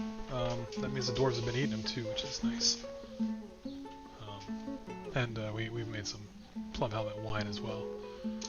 So yeah, they don't, it's time, I think, to start taking care of the dwarves. They don't have anywhere to go, anywhere to sit, anywhere to eat their food, so this is going to be it down here. So I'm going to mark this as F3.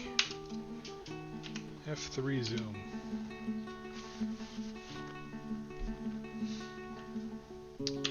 Oh, we could say meeting hall.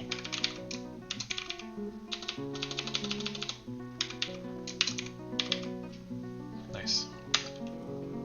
And F2 is going to be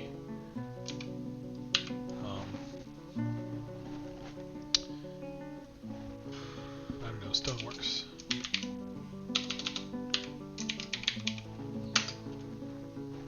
Cool. There's another human hanging out. Crossbow or mace human. have to deal with him at some point. I don't think we want everybody and their brother coming into the fortress. Let's see, do we have enough limestone blocks to finish this wall now? I think we do. This is early, man. After that last game being completely unprepared. Oops. I think this is a nice early completion of our outer wall, of getting the wood burner set up. So early games. Even early for the trade depot. Usually I wait till the last minute there. If I can get the lever for the gates and maybe get some traps going, I'll be on top of things.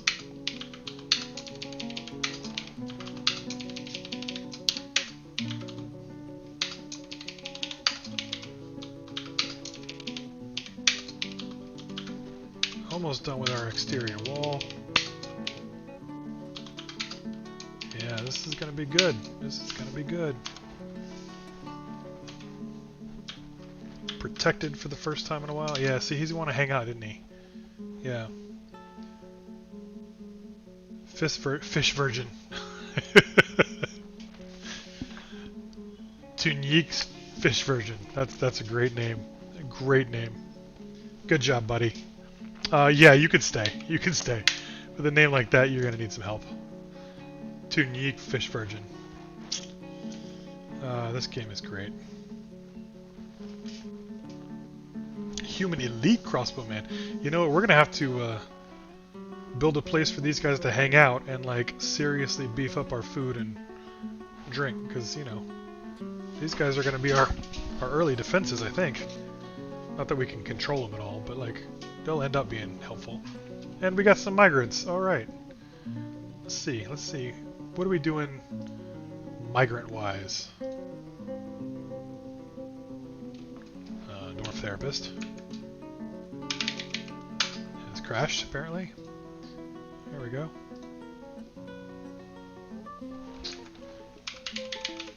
Man, it's really having trouble for some reason. There's some kind of crashes going on.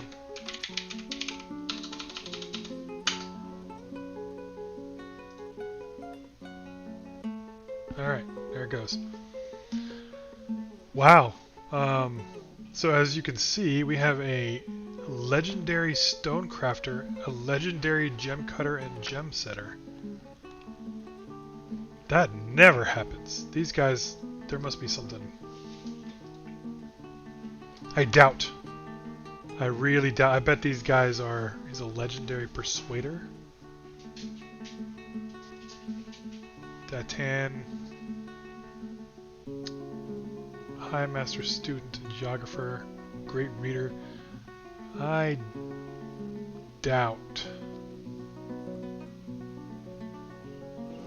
I wonder if these are like... Because, you know, sometimes when somebody is like super skilled in a lot of things, and this guy is skilled in, yeah, student, yep. Persuader, Record Keeper. Dude seems an excellent record keeper.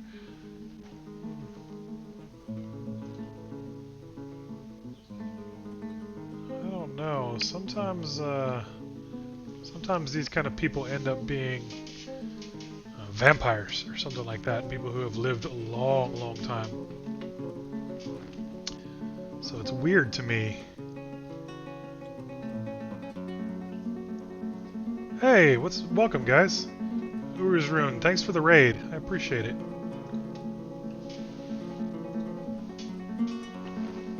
Hope everybody's doing well. We're looking at our first migration wave in this new fortress, and check this out. We got a legendary stone crafter, a legendary gem cutter, and a legendary gem setter. Like, same guy in that last two, but wild. Like, that never happens, right?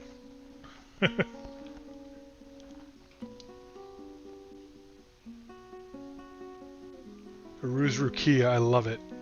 That's a fantastic emoji. That's fantastic. Yeah, this is unusual. I have not really. I don't think I've ever gotten. I'm not positive I've gotten a legendary anybody that wasn't like a vampire, and I've never gotten two of them together. So we're gonna have to check some stuff out. But yeah, let's go back to the fortress and see. Yeah. So we're just beginning to get into our fortress here. This is our first migration wave. We're building an exterior wall, and yeah, he might not be just a dwarf. That was my thought as well. The two of them are suspicious. They're sus. To use the lingo of the kids of today. That dwarf is sus. Alright, Steven. It was good seeing you, man. Thanks for hanging out. I'm glad it was good background music for you. Good stuff. Yeah, vote him off the island. Or out of the spaceship. Yeah. We're going to have to check him out, actually. Let's see if there's anything else. That was Datan and Dusim. Datan Azogez and Dusim Ainadulash. Let's see if there's anything suspicious about them. Other than, you know, they're already pretty suspicious.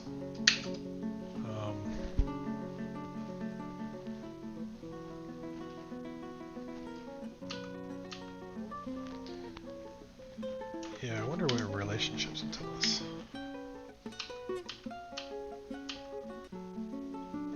Yeah. Yeah, that's super suspicious. That's a whole lot of... Oh, Datan. Well, okay, so she came with Datan. The two of them, I guess, came as a package, Datan and Dusim.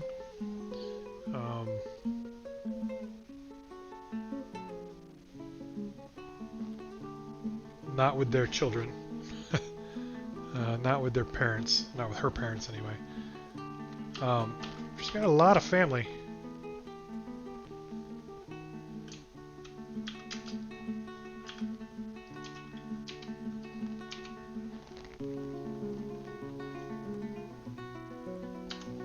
Associated with jewels,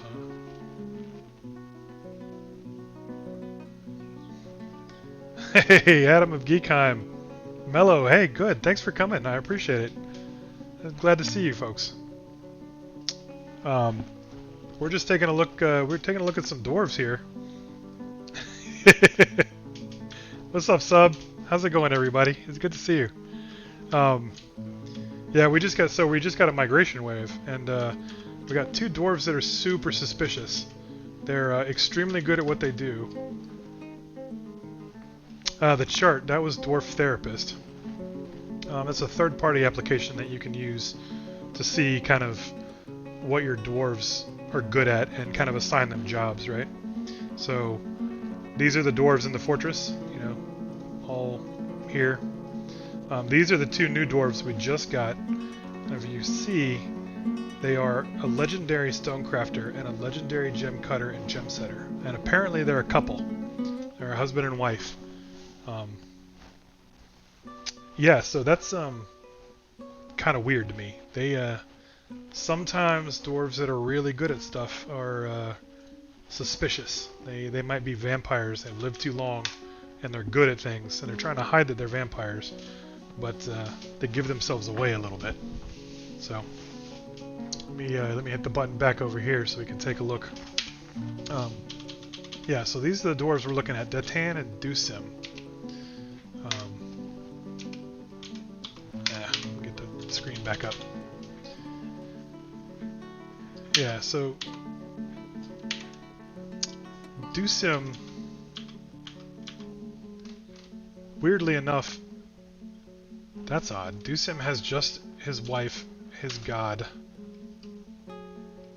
and a long-term acquaintance. Who is Katare Epivial? Epivii. Let's see who that is. We can't view them, so we don't really know who that is. That's suspicious right there. The fact that we can't view that person. Exactly, sub.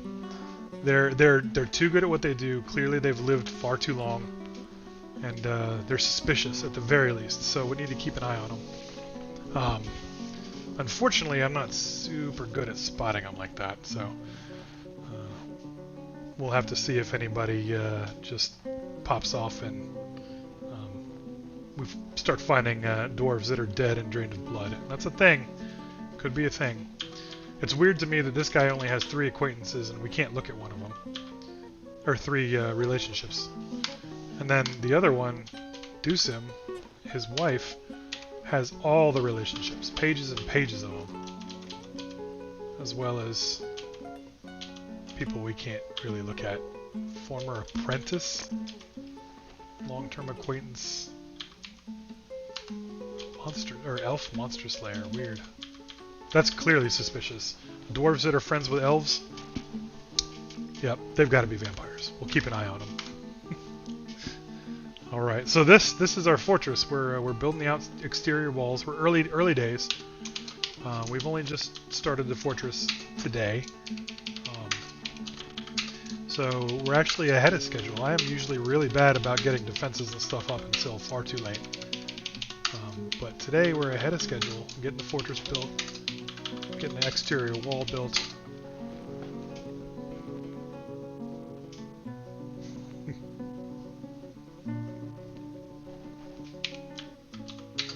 Sounds like some folks are having some technical difficulties, and it's awesome. Twitch is interesting, to say the least. Yeah. So we're going to build this exterior wall. That should protect us mostly. We still need to get a lever built and hooked up to our bridge so that we can pull the bridge up whenever there's invaders. This is our bridge over here. We've got a nice little river coming in from the south, right over to a waterfall, which falls down, down, down, down into another river that runs east-west. So we've got a decent little river there. And we have a little workshop area, and then further down we're getting started on our like meeting area, dining hall. Yeah, Sub, if I would have been able to salvage that that fortress, the magma crabs would have been the way to go, but I couldn't pull it off. That one was pretty tough. I'm gonna say, yeah, we'll go ahead. We're gonna stick to 5. We got a petition here. A human master crossbowman wants to hang out in the fortress, just become a citizen, I guess. That I can't really control. They just kind of hang out and drink beer all day. But they want to eradicate monsters, and I'll approve it. We're going to cap them at 5 for now. So far we got 3. But again, early days and a whole bunch of people here.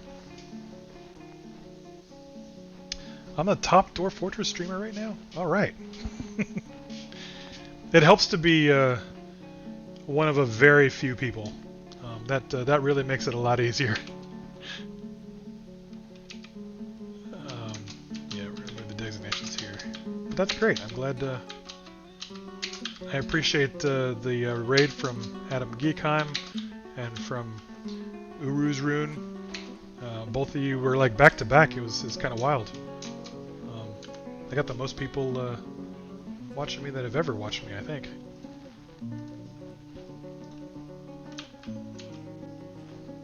I'm actually surprised you folks that don't play Dwarf Fortress are watching me at all, because you know this would make no sense to me if I was just starting out.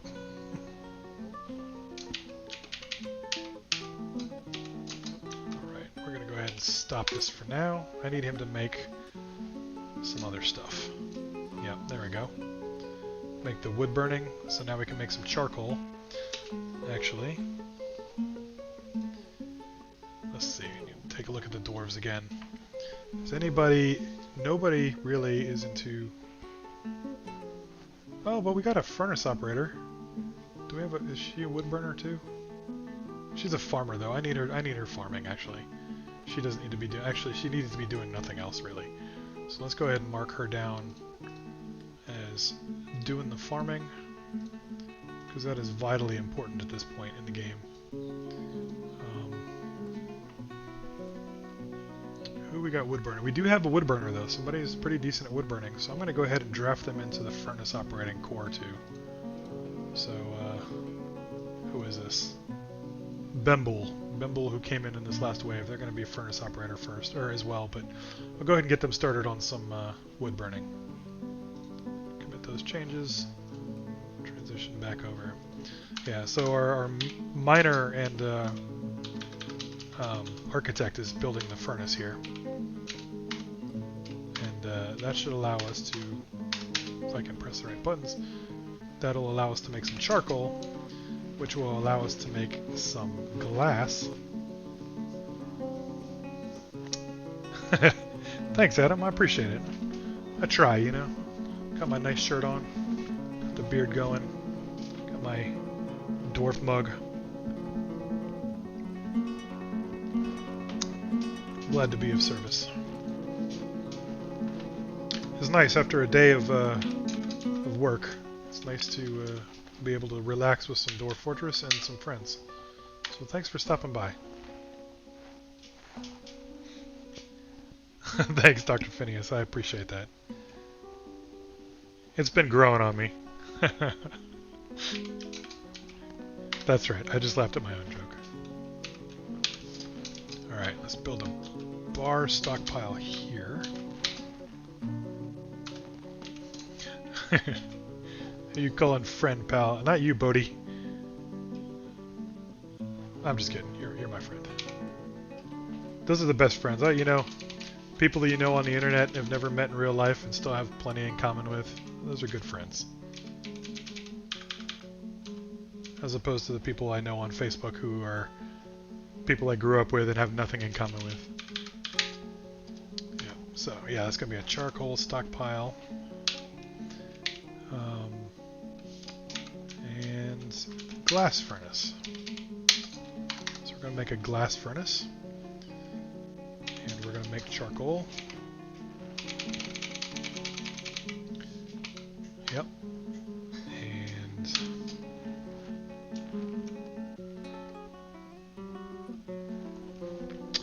forget how to store sand. There's a way to do it. I forget.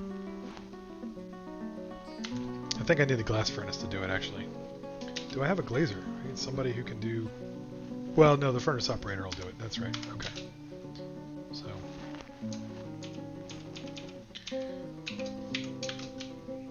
here we go. Let's see. We want to make some quarry bushes in the spring. And we'll make pigtails in the summer.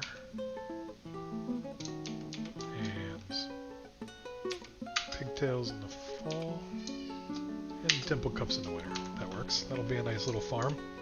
Provide us with some augmented income. And we'll get some doors on our fortress, because we didn't have doors until just now. And let's get some ramps built to either side here.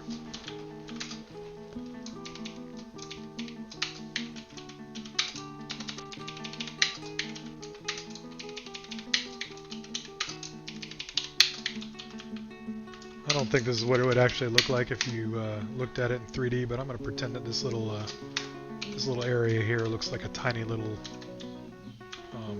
pyramid. That's the entrance to our fortress, this little pyramid.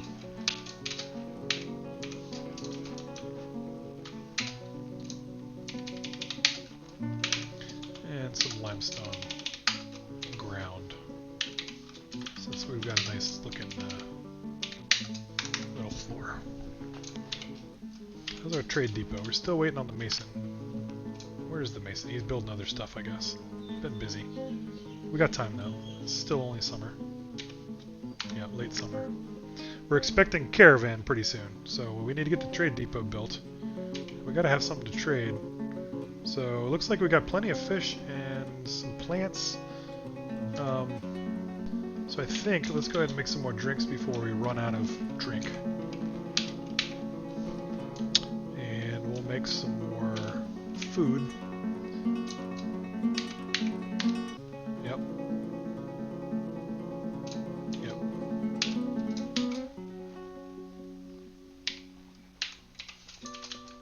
And a wall up here. Now that we got the thing covered with let's see. Let's do wall on either side, I guess.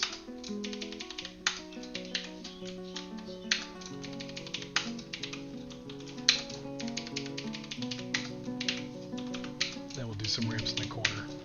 And that should be good enough for us, honestly. But it'll stand a little bit above the walls for now. So we haven't had a cold winter yet, so I'm not positive if this is going to freeze, this river here is going to freeze or not. If it does freeze, we're going to have to build some more, more wall around the river, because we don't want people to get it in. More people, huh? What's the petition look like?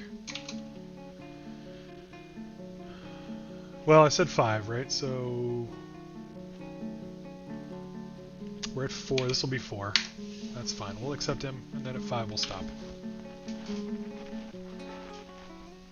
Maybe they can do something useful.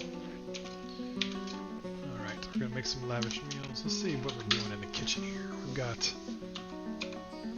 some seeds. Not a ton. Dwarven wine. Plenty of fish, basically. So, yeah, but we should be able to make some nice lavish meals because we've got a wide variety of things. We need 3 or 4 ingredients to make a lavish meal. And even though it's all fish, we've got several kinds of fish, so it'll just be like lots and lots of fish stew, which is fine. Dwarves like pretty much everything.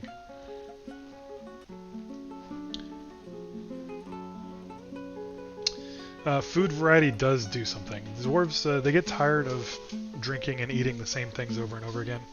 So having a variety of different foods is sort of important, especially drinks. They get super tired of the same drinks over and over again. So we're going to go ahead and... This little room is sort of just an observatory. Not really, but we're going to smooth the whole thing out. That's actually going to take our mason a little bit. But he's going to smooth out that room.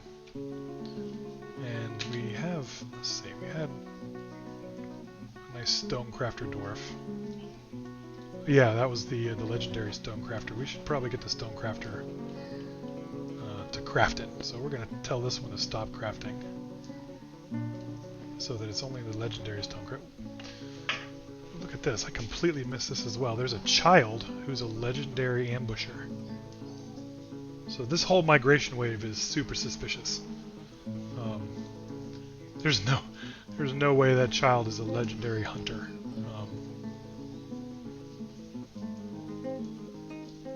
We'll have to wait for them to grow up though. Let's see. He's 55 years old, he's almost a... Oh wait, no, that's the human. Never mind. Yeah, that's the elite crossbowman we just let in. That's what it is. Okay. Yeah, so we're good there. That's the crossbowman we just made into the new member.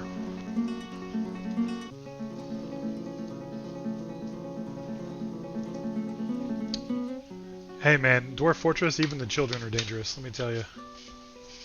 Even the cats are dangerous in Dwarf. Well, cats are dangerous in real life too. Alright, so we're almost done with the ground floor here. What we're doing is we're slowly digging upward, basically. We're clearing out this area. This whole area here in the middle is going to be our dining area. But we want it to be several layers, and rather than digging from the bottom, what I'm doing is having it become sort of a domed area, and what we're going to do is dig upwards and slowly kind of mine out the areas above until we got a nice little dome, and then cut the center out of it, and we'll have a nice little open area with a big dome. So that'll be the meeting area. At the moment, the dwarves are all sleeping outside. They really hate that, so we need to get them both inside into a dormitory and give them a nice place to sit and gather and do their thing. Honestly, we're not even meeting in the right place, so we need to go ahead and change the meeting hall as soon as possible as well. So let's see, we got the donkey foal and the ewe into our pasture. You know, I would say maybe they should have built beds already, but that's sort of my job. I haven't told them to build beds yet, so they've been a little bit lax.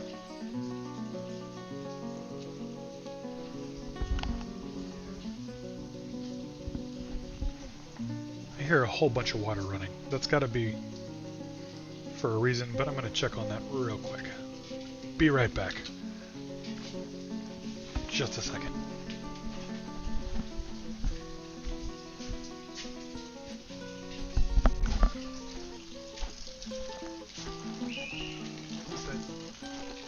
Oh, is it raining? Oh, it is raining. Okay.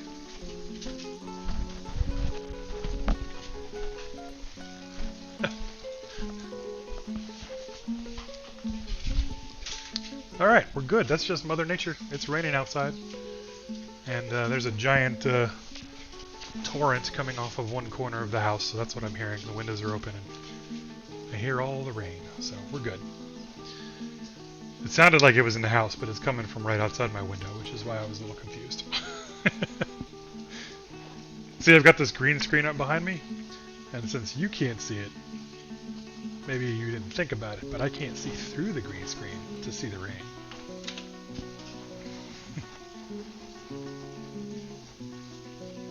It's the invisible green screen. Alright, so we're doing alright.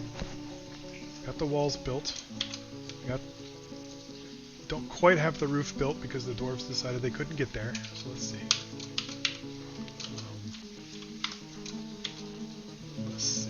I'm going to go ahead and do this a little bit more intelligently. I'm going to remove this.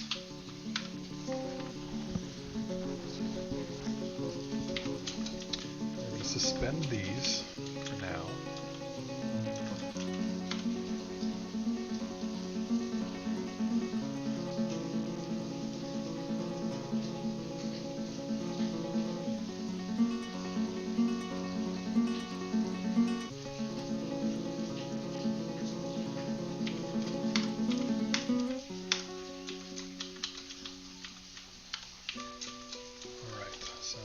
Unsuspend that and allow it to be active.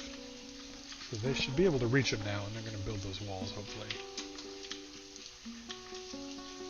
Oh, you know, they probably can't reach that particular wall, can they? Because there's an open space where the stairs are. So we're going to do this. Build the ramp.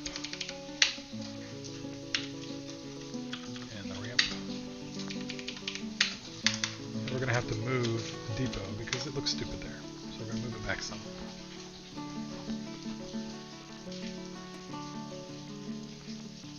Unfortunately for the dwarves in my fortress, I'm very much a function follows form as opposed to form follows function. It's not the smartest way to be, but you know.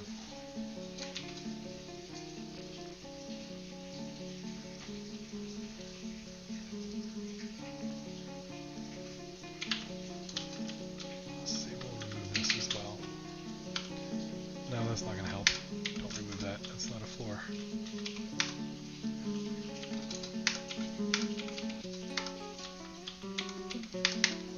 Ah, stop. Caps lock. Man. There we go. Don't remove that. I need to remove this. And these. And that. There we go. That'll help.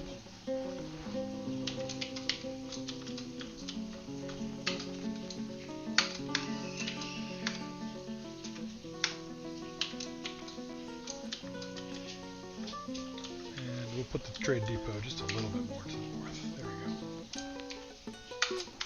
Perfect.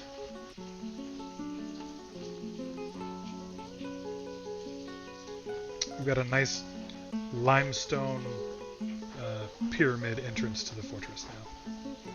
Sort of.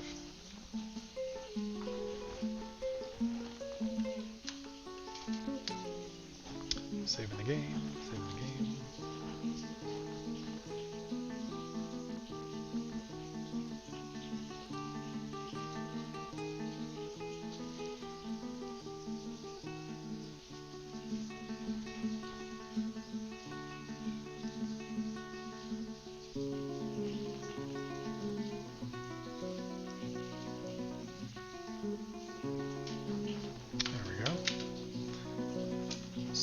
stops coming along. Yeah, that's working. So unsuspend that. And build the wall here.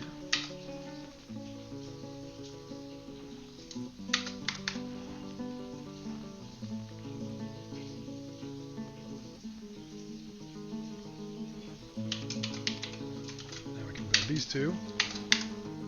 And that one.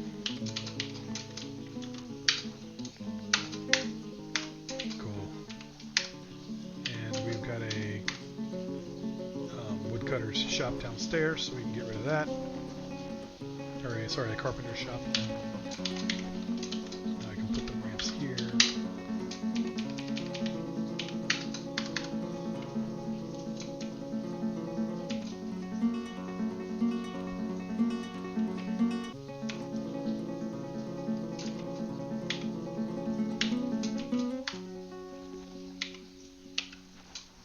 Let's mark these columns. We want some columns in this room, so what we're trying to do is not carve them out.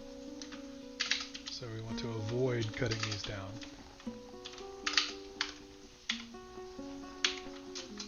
But we will do this. Oops, I need to mark that. We need to actually work on it. Cut that out. Let's see, do we want to do that? Yeah, we just want to go ahead and do the full gamut here.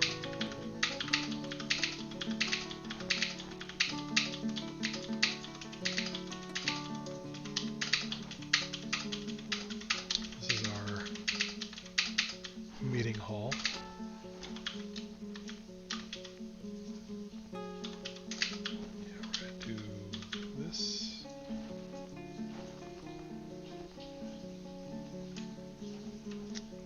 Do there.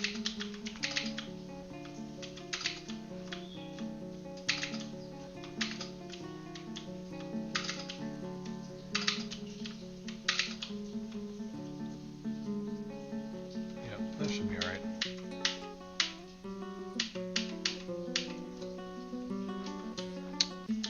Honestly, I think we need to take another level off because we need this to be a little bit more rounded than we were going for there. We don't want to go too high, or we'll dig right into the bottom of our fortress above us. The stuff that's there. We're not. This cavern layer is actually very close to the, the opening of the fortress. 1, 2, 3, 4, like right there for the works, the stoneworks. We're not even 10 levels down, and 1, 2, 3, 4 levels from the river. So we're very close to the surface.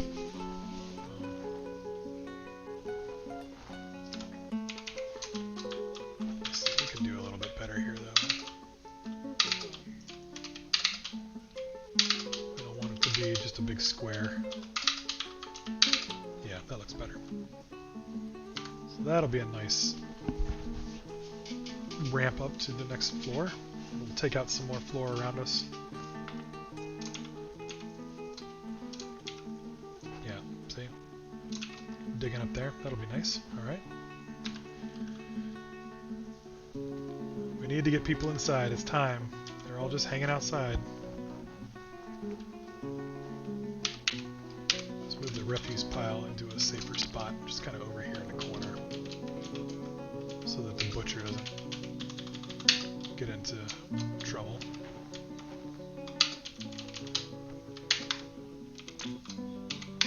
We don't have anybody hunting at the moment, so that's alright, but we'll not want to.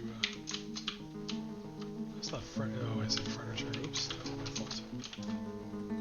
We want it to be refuse, not furniture.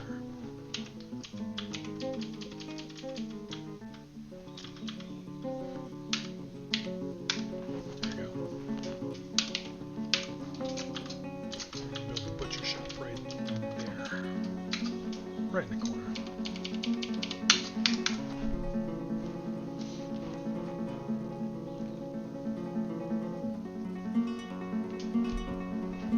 Once we get everybody inside, I'm going to replace that bridge with a limestone bridge. I think that'll be nicer looking.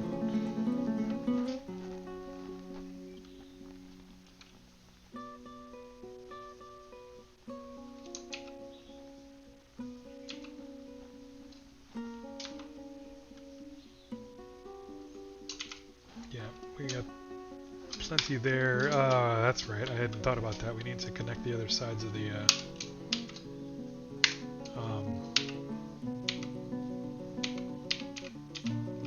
Yeah, we need to build bridges to the other sides of the rivers so that if the caravans come in from somewhere else, they can still get in. If I wasn't thinking about it, they might not be able to get in here. So we'll build one right here. Get the architect to build it out of limestone blocks. Now if they come in on this side, they can still get in. And we'll build one here.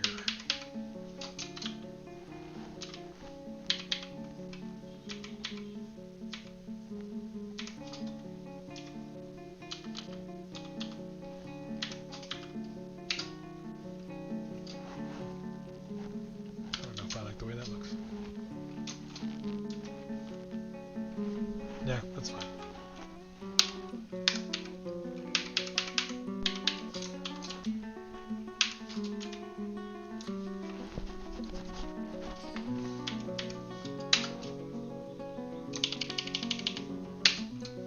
There we go. And we'll do the whole traditional dwarf fortress bridge with walls, because that's how generated bridges look. I think it looks kind of nice.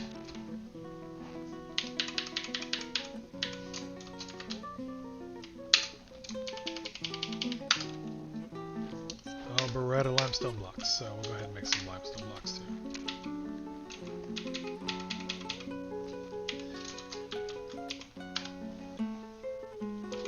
After you're done making the bridges, though, please. That'll work. Yep. Hey, there we go. We lucked out. We don't have the bridges built yet, but the wagons showed up on this side of the river, so we're okay. All right. So we need to promote somebody. We need a broker, and it looks like Datan, the suspicious dwarf, might be the right one, but we don't have anybody who's actually good at appraising. So Datan will gain some levels in appraising. She's a good persuader, so or he's a good persuader, so we'll go with that. Suspicious, but whatever.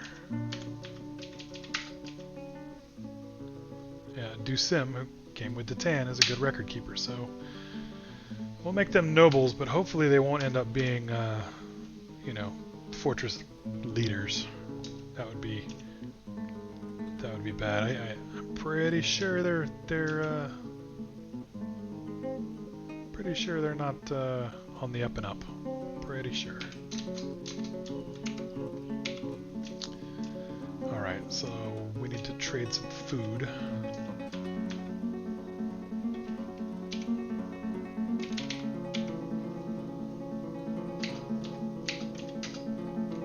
That's pretty much all we've got, so we'll trade the food pots. They should be mostly lavish, so I'm gonna guess they're worth 1,500 dwarf bucks a piece, maybe 1,200 dwarf bucks a piece, and we're gonna use that as our kind of base for trading, and see if we can't get maybe $4,000 dwarf bucks worth of goods, or not 4,000, the other way around. Maybe 1,500 dwarf bucks worth of goods. So we'll see what happens.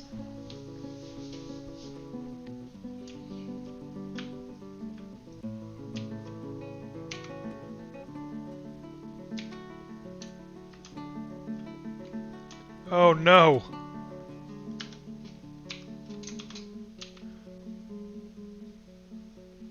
What happened? Did they fall off the bridge? There's a wall there.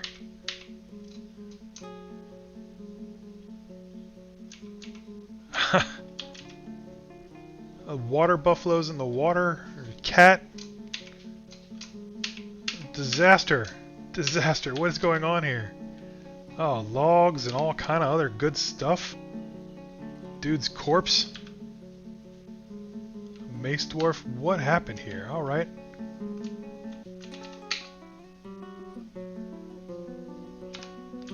the horse that was fighting the owl.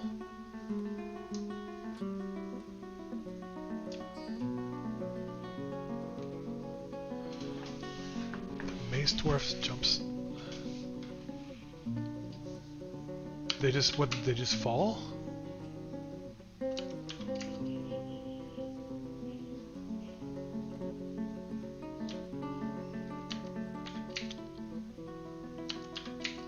How did they fall off a bridge with a wall?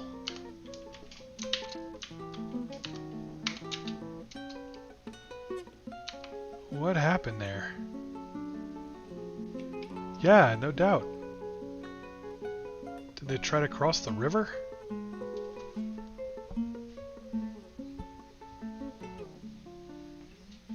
And they're gone. The merchants are gone.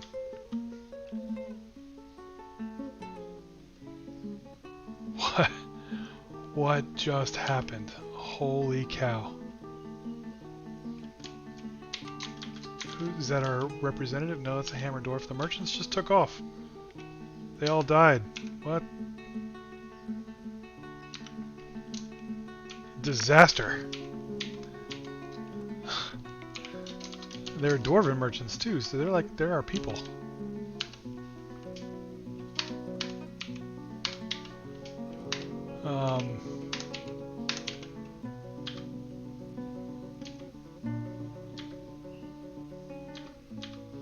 So Toasted's still here, right? Do we still have Toasted? Yeah, Toasted's here. Man. Well, I guess we don't need a broker. And I guess, you know, we don't need to move any goods there. That was wild. What just happened there? I think we're going to build a longer wall. Yeah, maybe they dodged under it. I don't know. That's weird. Maybe I should put a floor under the bridge. Like, it's still going to raise, so it'd block the wall, but that'd be weird. Yeah, they just like dropped right off the front of the waterfall. That was bizarre.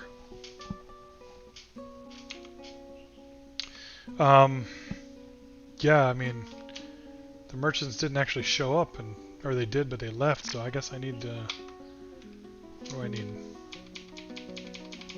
See if I can't get them to bring cheese. I like cheese. Who doesn't, right? Some donkey cheese, some horse cheddar, some pig parmesan, water buffalo brie.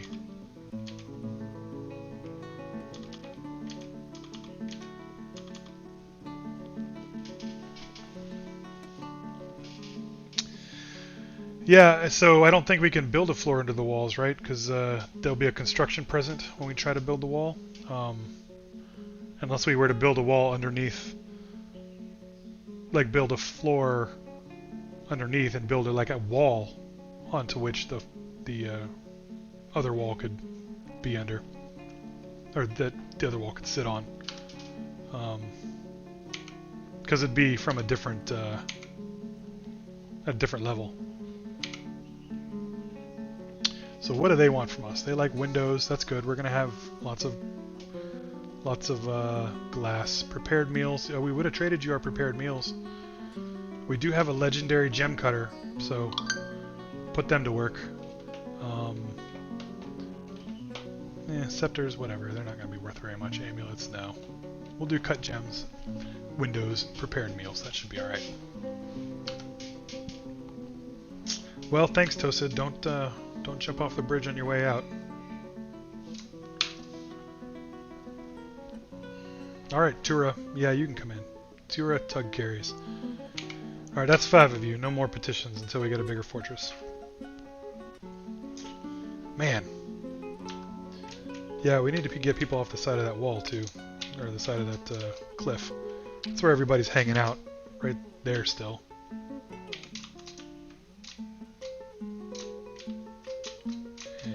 Architect's still working on a bridge, so we got to get him to do his thing.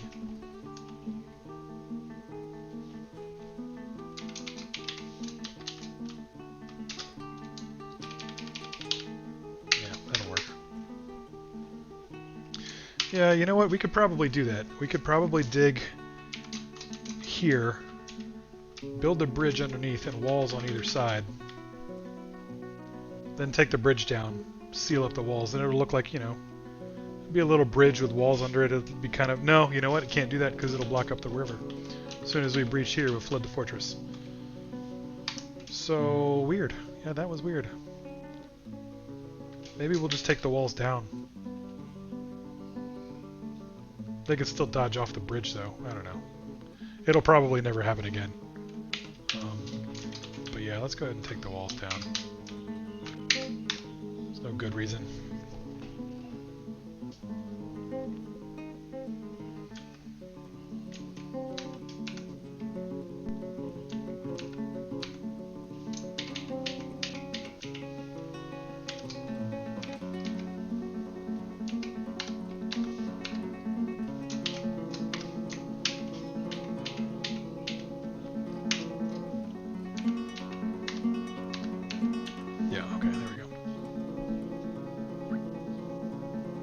Yeah, no doubt, sub.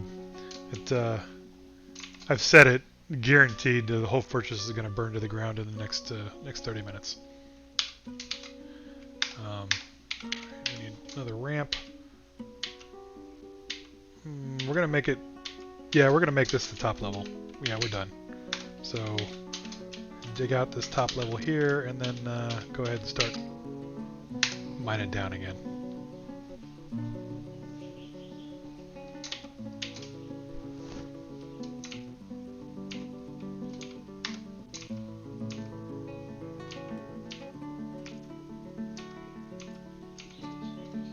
That'll work.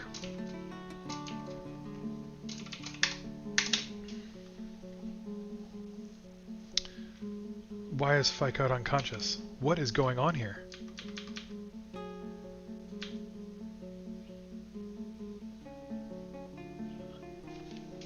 Cave-in? Oh no.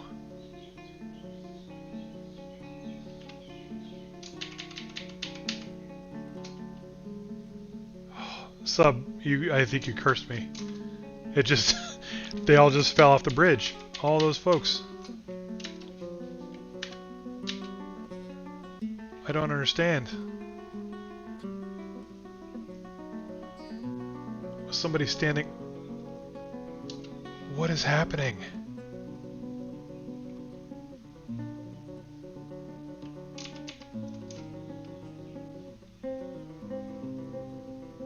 There, oh no, the walls weren't supported, so they removed them from the middle and caused a cave-in.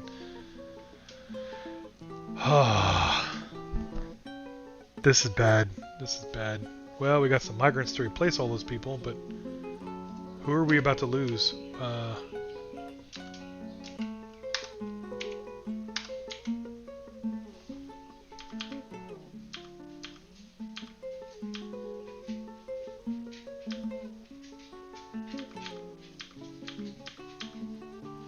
Did we just lose 11 dwarfs in seconds? Yeah, Sal, no doubt. This is... And the irony is I bailed on another fortress because it wasn't going well enough. And now I've just lost... I don't know, how many dwarfs just now? Check the unit. I'm not sure if they've died yet. Yeah. They're still unconscious, right?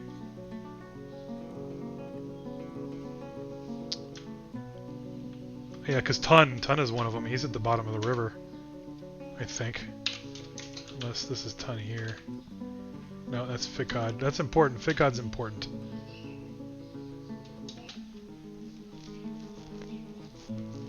Yeah.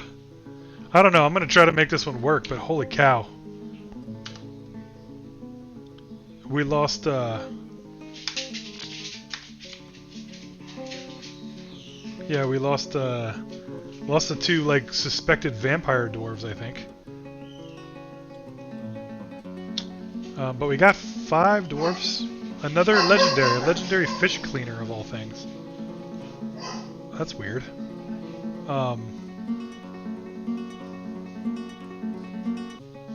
Yeah, these guys are unconscious at the bottom of a river. They're not going to be around long.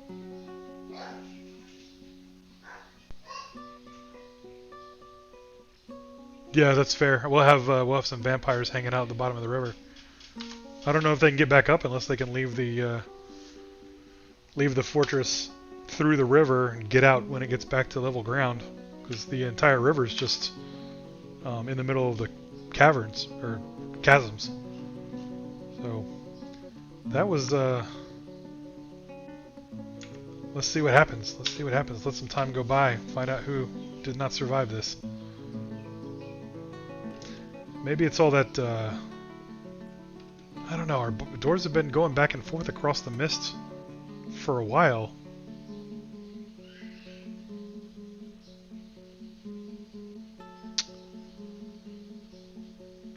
That's right. Yeah. Yeah, seriously, they're good at other things. They may as well. Yep, there's Doosim right there. Down there at the bottom. I don't think he's gonna do. Yeah, see? Look at that. Just hanging out, not drowning or anything. I wonder if he's swimming really well. He's drowning. He's not. Datan. Yep. What do you want to bet? Datan and Doosim are both vampires. Look at Datan doing nothing. Just hanging out there at the bottom of the fortress. Underwater.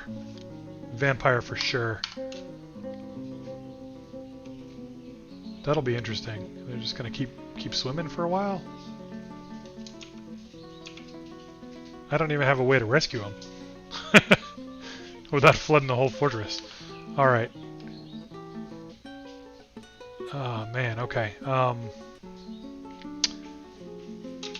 Alright, how do we recover from this? We got some migrants. Oh, sorry, I didn't switch over. Yeah, so we got some migrants. I'm going to transition back over here. Yeah, they're coming in to work at least. I don't know what they're doing. Yeah, well, I guess we'll just move forward and see what happens. Yeah, check this out. I had the screen up over the top, but here's Doosim. Okay, now Doosim's drowning. Okay, so for a second there, Doosim was not drowning. I was pretty sure. Guaranteed vampire. Well, Datan's definitely not drowning. So maybe Datan is a vampire and Doosim was just, you know, normal dwarf. Yeah, I'm not taking any more migrants. We're about to lose a bunch of dwarves here.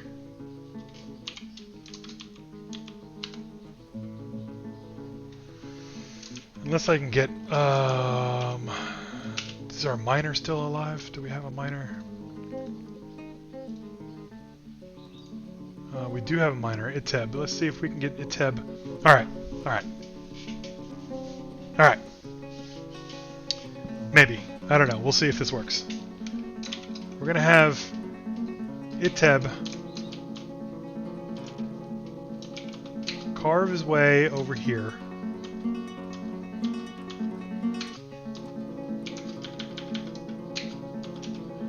And then dig some channels. Iteb should be fine. The channels should let the dwarves up if he can dig it fast enough. So Iteb, don't do anything else, just start digging. He's not the best miner yet, so it's going to take some time. But maybe Iteb can rescue all these dwarves before they drown, even the vampire. Come on, Iteb, you can do it. Come on, they're still there. Let's go, buddy. This is a life and death situation, Iteb. Ah, therapist is still up. I'm sorry. So yeah, we're having Iteb dig here from this level, the level right above the river, and dig 2 channels in right here. If he can dig the channels in, these dwarves might be able to swim over and get up the channel, the ramps in the channel, without Iteb being in any danger. So let's see what happens here.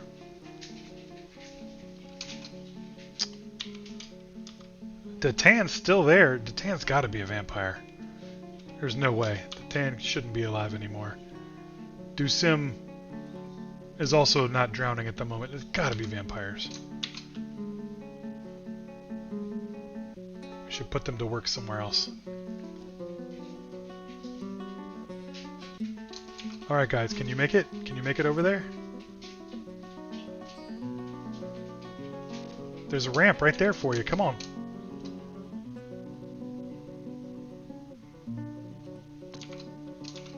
Can you make it to the ramp? Come on. There you go.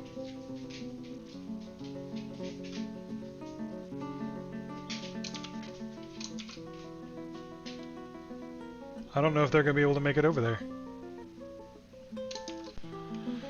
Alright. I think if it carves here, it's going to flood the fortress from the waterfall. So maybe we can come over here and see. Yeah, good call.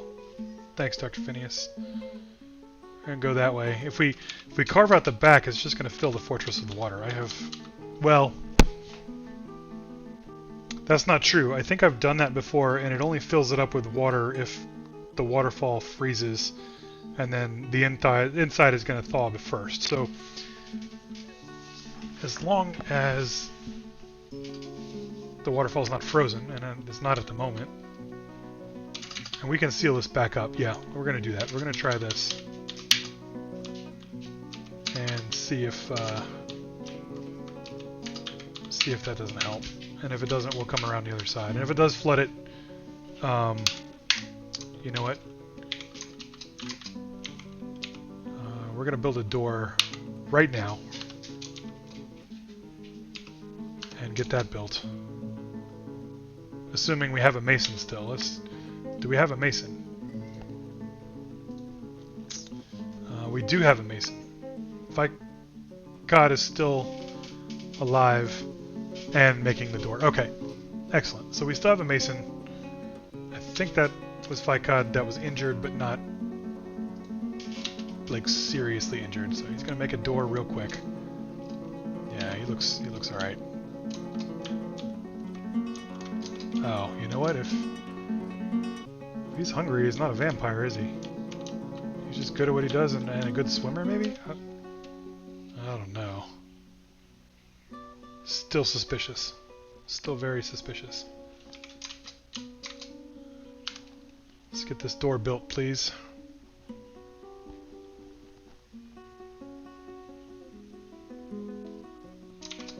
Alright, build a door right here. We gotta figure out where that water's coming from too, because that shouldn't be there. And I don't know why it's turning the stone a different color.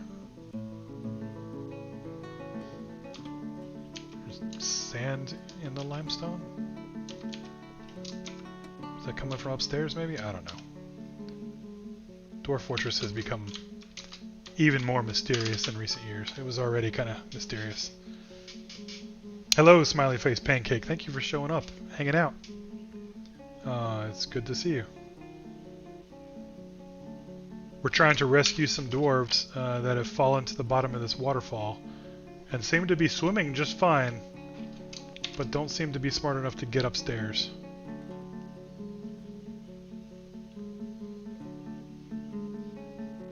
So hopefully we can rescue them.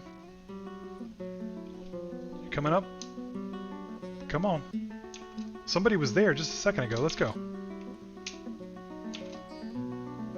It's very close. You guys, it's right there. Come on upstairs. Yeah. Yeah, so Smiley Face Pancake, we have a bridge up here, and like, for some reason, half the merchants and half of our dwarves all fell off the bridge all at once, like within minutes of each other. Had just gotten done saying it'll never happen again, and then all the dwarves fell off. So now we're trying to rescue these guys who are sort of suspicious swimming there. They probably shouldn't be as good.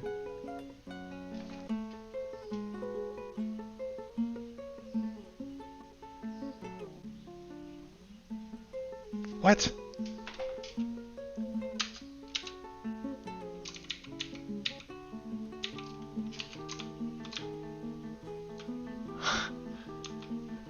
What is... This is like a...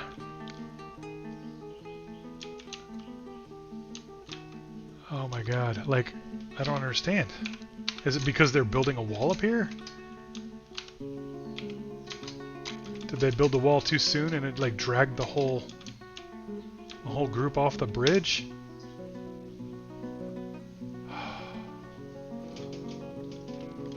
This is I must sound nervous because my my buddy here has come to make sure I'm okay. What's up, Rigsby? sound distraught. He's worried about me. He's a good boy. That's right. He's a good boy. He's checking on all these dead dwarfs. This has been a tragic winter or autumn for these dwarves. We've lost a whole lot all at once.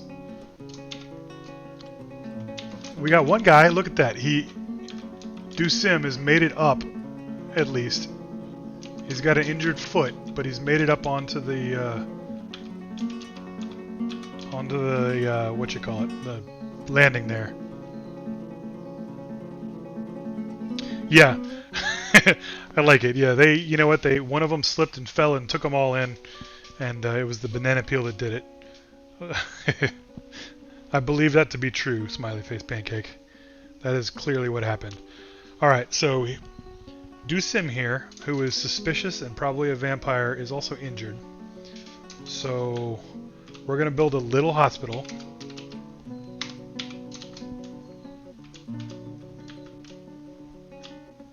We're going to make it the clinic of the waterfalls, the waterfall clinic. Tiny little hospital right there. And see if we can't get Dusim into the hospital. And Datan is the other very suspicious, probably vampire.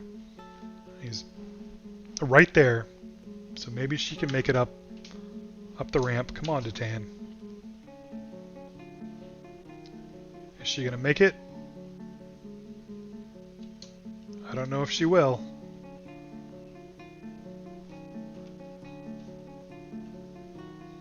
Alright, I need to designate this as a hospital now.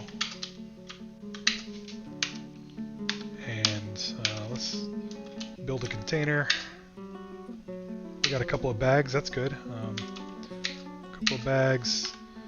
We don't have any beds yet, so let's go ahead and build some beds real quick, assuming we still have a carpenter. And a couple of tables. And just a couple of doors, because we probably need to lock those two in once they get into that hospital. I think they're vampires. Oh, but they brought somebody else in with them. Who is that? Fikod, yep. But there's Dusim, so we're going to lock the doors anyway. Fikod might be a unfortunate casualty. Datan's still trying to do their thing. Come on, Datan.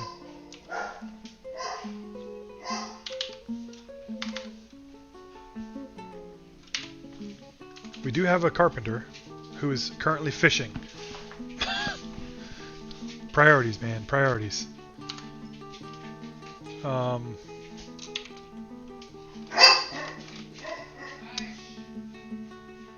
You think Datan's gonna make it? I'm taking bets. I don't think he's gonna come up the ramp. I think he's just gonna hang out there in the water. Yeah, fishing him out of the water. Yeah, for real. Them and the cat and the water buffalo that fell in there. There's, I don't know, half a dozen logs and... Well, there were. I guess they've moved downriver now. With all the blood and whatever, all this stuff just flowed away, I guess. There was a whole bunch of wagon accoutrements. Contents that just fell down into the ravine. Yeah, we got all these guys too. So we've lost a ton of dwarves. So what he needs to do, I guess, is slabs. We need a lot of slabs. Oops. That was Control S, Alt S.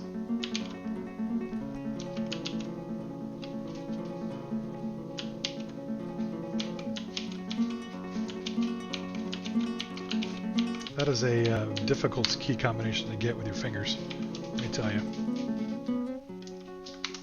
Working on the doors. We had some stone crafters. I think one of them was the vampire.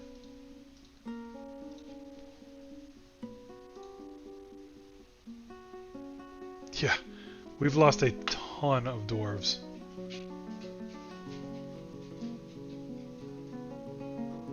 We still have a stone detailer and the Dusim, who is in the hospital at the moment.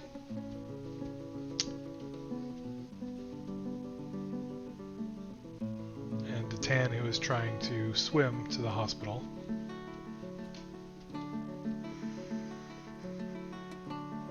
Alright, we're going to go ahead and make them a stone crafter back. A ton back into a stone crafter. And Ton could do the engraving, because we're going to have to memorialize all these dwarves before they become danger dwarves. And you'll get to see my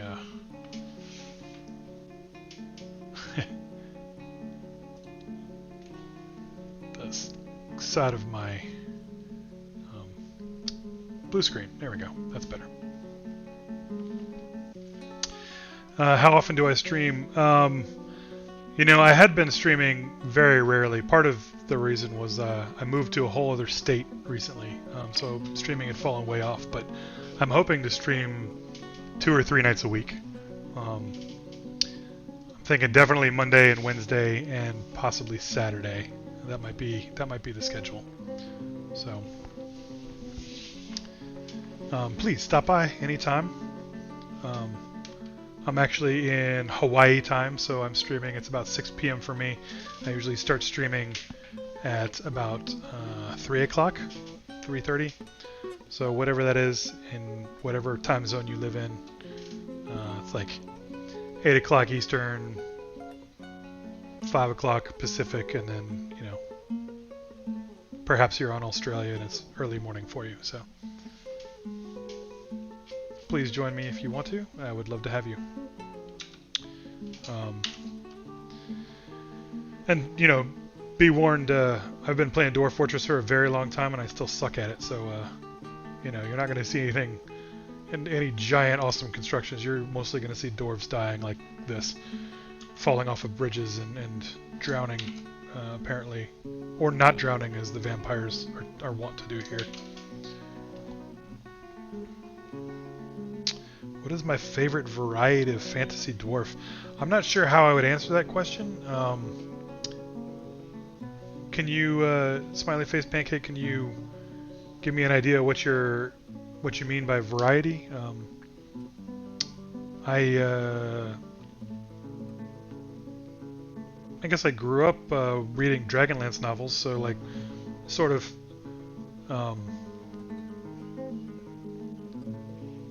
okay, yeah, LOTR, Warhammer.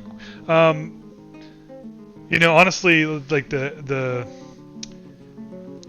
there's really not a ton of difference, right, between the LOTR dwarves, the Warcraft dwarves, Warhammer dwarves. They're all very much inspired by Tolkien's work on Lord of the Rings. I was gonna say the same. Like I grew up reading Dragonlance novels, so like Flint and Fireforge was the first thing that came to mind. But he's sort of the same in that sense. They're all very Tolkienized dwarves. I very much like WoW's Ironforge area, especially when it was still a popular hub. I think that's super creative, and I love the feel they've got there. When I was playing Warhammer, I didn't actually get to collect the dwarves. I'm looking to get back into it, but I played a very long time ago. I really like the what are the Dragon Slayer dwarves with the red hair and just like the reckless attitude. That appeals to me a whole lot. And you know the Lord of the Rings dwarves are OG, man. They've got a little bit of the whole Norse mythology sounding names behind them. Um, the Mines of Moria is probably the, I don't know, single most like brilliantly written like way of like making something massive. These caves, these mines with the danger inside, like even DwarfFortress, right? They dig too deep. That all came straight out of Tolkien. Um, so it's all very, I don't know. I think all of our modern dwarves have been influenced so strongly by Tolkien that maybe he's got to be the one, you know? Like, I'm not sure. I don't have, the old... Exactly, yeah, Send in the Clowns. I don't know, I think I need to do some studying and see if I could figure out, like, what dwarves were like before Tolkien took what he knew and added them to his story. It'd be interesting to see what it's like compared to historical stories. So, how about you, smiley face? What is your what's your favorite type of dwarf?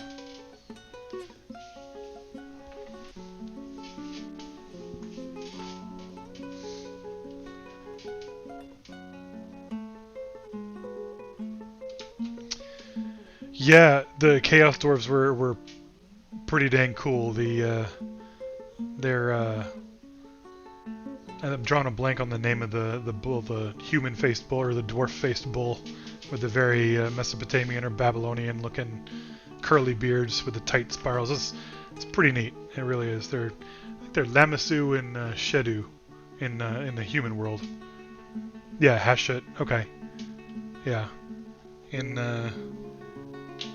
ancient, or yeah, I guess Middle Eastern, art history or whatever, they're Lamassu and Shedu. I'm sure I'm pronouncing that wrong, but they're very cool. I once had considered getting a tattoo of one of those. That's how much I liked them, and that was all. I wouldn't even have known about them if it weren't for the Warhammer Chaos Dwarves. So,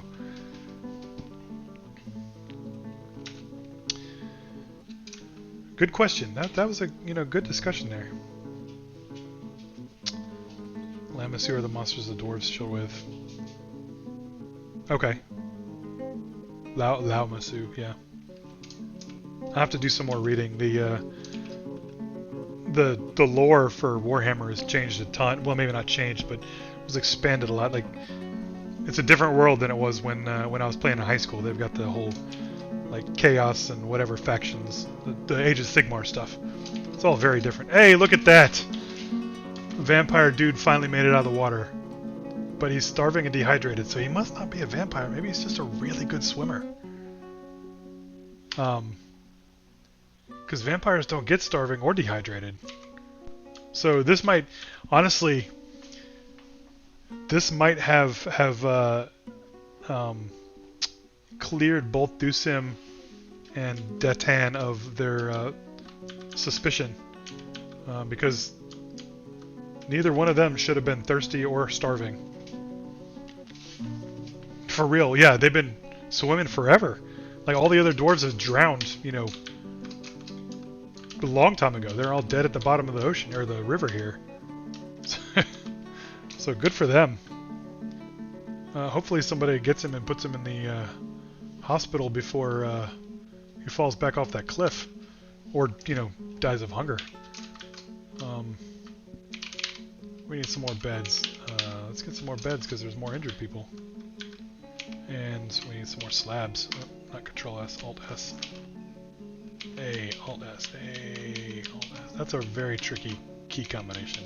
I do not have the muscle memory for slabs. Man, this fortress was on the right track until about 30 minutes ago.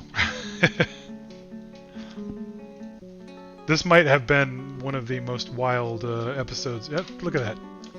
Just gone. Starving. He's not thirsty anymore. I guess all that water probably took care of that, right? Let's follow him. Let's see what he's actually hungry for. If he eats food. Yeah, right there in the food depot. Okay, so the tan.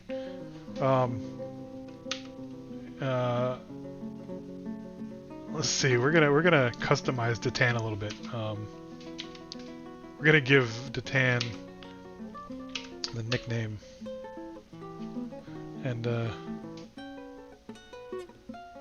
gonna spell it wrong because these are dwarfs.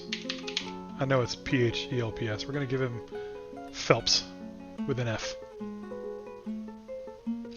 with a Z. Phelps. That's Datan. Cleared.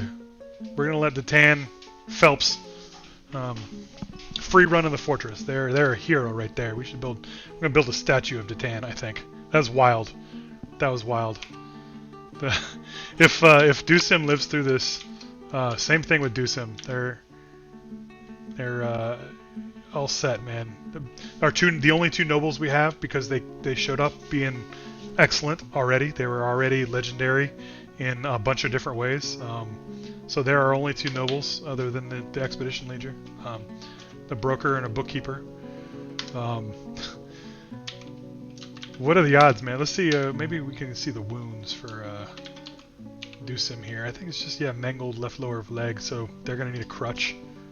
And same thing with Ficod. So right lower leg, left lower leg. They should still be perfectly mobile, especially for a bookkeeper. She's not hungry. There's nobody that's dehydrated, so somebody must have fed her like water, so she couldn't be a vampire either. What are the odds? Two legendary dwarves show up, survive this ridiculous like swimming fall down the waterfall, swimming for long enough it takes for a dwarf to mine over to the waterfall and then up the ramp, and they didn't drown. They're legends.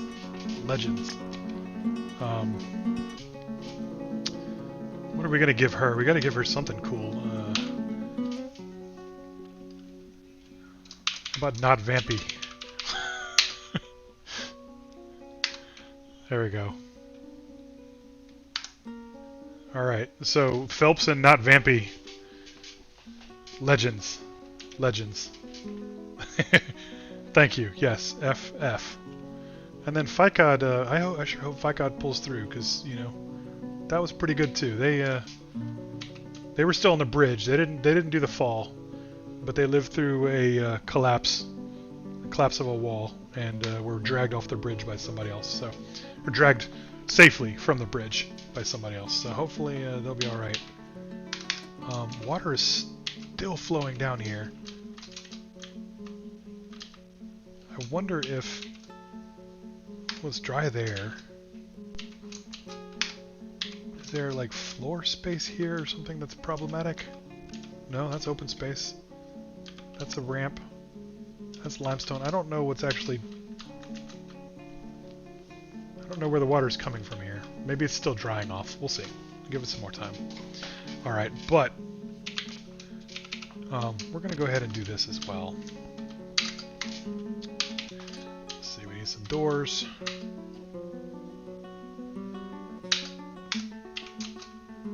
Remove that limestone door. Build the door here to protect us from the waterfalls. Some fortifications, because, you know, we might as well be able to look out, right? We don't have any limestone blocks.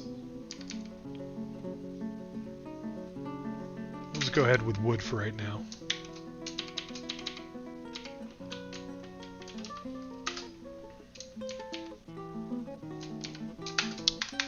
Yep. Man, I don't, you know, that was wild. That was wild. This is definitely going on YouTube. It needs to be saved for posterity. And everybody can tell me what I did wrong. People who are far better DwarfFortress players than I. But we got some limonite. That's kind of cool. I don't think that's actually useful for anything, is it? Is that smeltable? Let us see. We got a browser here somewhere, right?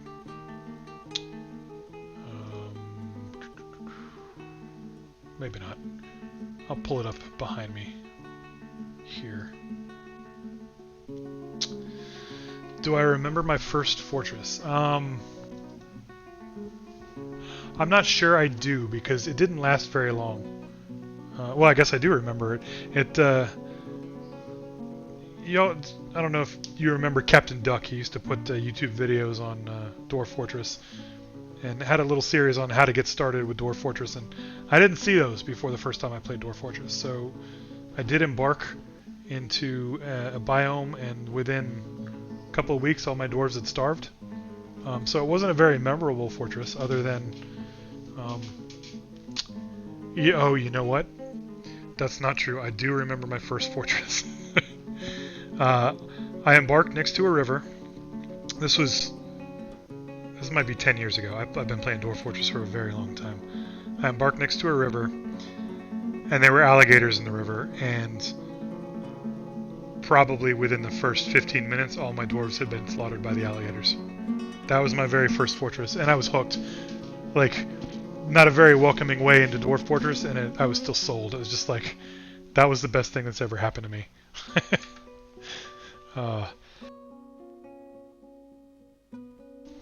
Shortly after that was the fortress where all the dwarves starved to death, and then I found a website that had a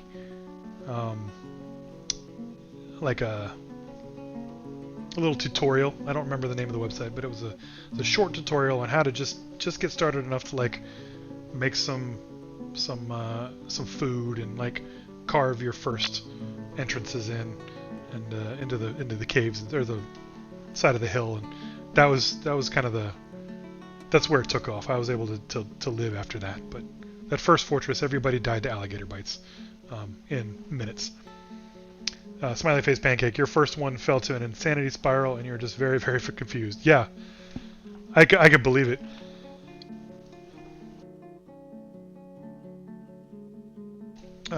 Bravo for having them live long enough to fall to an insanity spiral. I think that's an impressive feat in and of itself.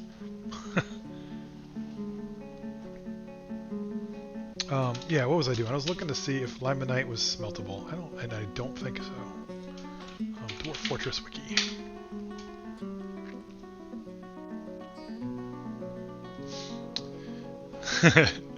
Sub, yeah, that's a great one. Yeah, I thought so. I think so too, because of the ite on the end of limonite.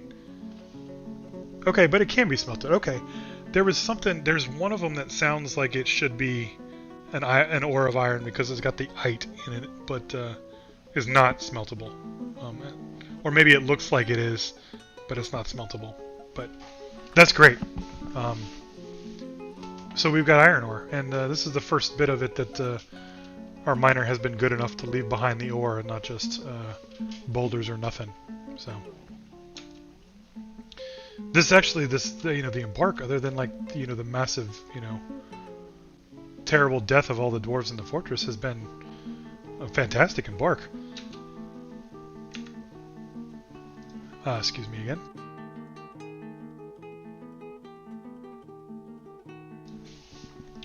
Been talking more than normal on this DF stream. So my horse is getting throat. My throat is getting hoarse. So yeah, I want to see if not Vampy and Fight God here live. I did see some people patching them up. We don't have any like medical dwarves, but there were people. Well, I don't know. Maybe they weren't patching up. They were people that were moving the thread into the bags. That's probably what I saw. So we need a medical dwarf. And we don't have very many dwarves, and nobody was a medical dwarf to begin with. So... Man, we had so many dwarves before, and now there's nobody. Look at this.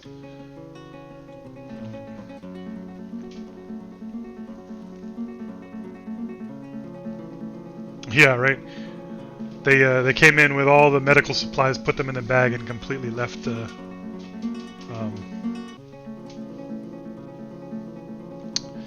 Yeah, Sal, that is what I was thinking. I think the cobaltite. It's got ite on the end. That should be iron ore, and like you said, it's got the pound sign or whatever. But Not so smelty.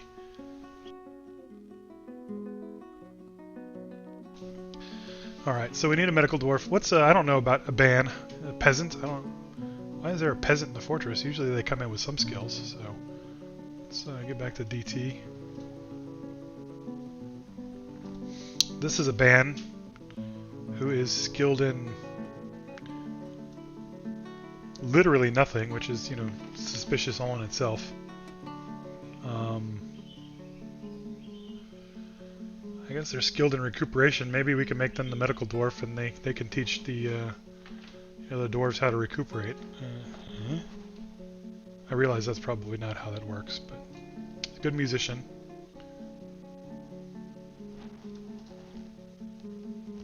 But that's it. Yeah, they got nothing. They don't even have any like potential skills. A ban is like the most milquetoast possible dwarf. He didn't have any good, any bad. He's got no potential, but he's not terrible at anything. He's like right in the middle. You know what, a ban?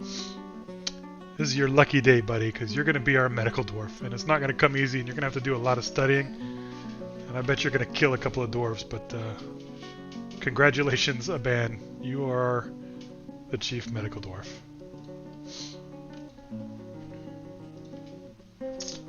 Oh, I just assigned it to the wrong dwarf. You can't assign it to the dwarf that needs help. Aban. Congratulations. Oh, I guess I should turn on the labors, huh? That's not very good, chief medical dwarf that just stands there and does nothing. Although, to be fair, that's most administrators in my experience, so... Alright. Okay, Aban, hop to it. See if you can't fix some people, huh? You know what? Got a bad joke here. We're gonna customize a ban. He's a band-aid. Get it? A band-aid. A band-aid. Chief medical dwarf. Thank you. I will be here all week.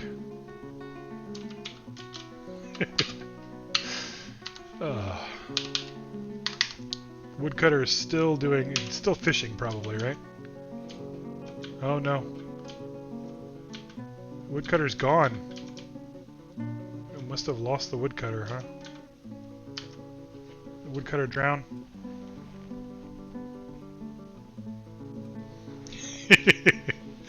Right, yeah. That kind of joke is probably just doomed the fortress for sure. Doomed. Alright, so we need a woodcutter. Do we have a woodcutter? Do we have a dwarf that does stuff? We do have a woodcutter. Thob. What is Thob doing? Thob's our farmer, so she is no longer going to be our woodcutter. Maybe we can get somebody here. Let's see, it's a trapper, lime maker.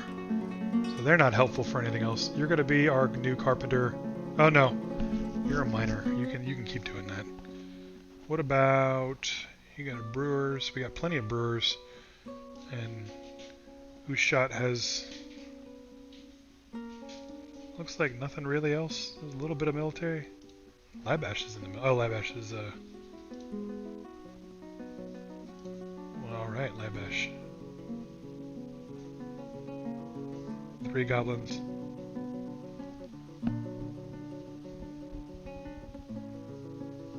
Fykod's a murderer. Look at that. 10 kills. Holy cow. Oh, you can't. That's right. You can't see the little pop-up black things. So I am looking at Fykod's kills, and he's got 10 kills. 2 pandas, 2 chinchillas, 2 turkeys, 1 giant red squirrel, 1 giant coyote, and then a cougar man and a wolverine man. So for the most part, like, maybe he's a hunter? But he's not really. He's a spear dwarf. Maybe he's just killing things for fun. I don't know. Fykod, she's a little dangerous. And a partridge in a pear tree. Seriously.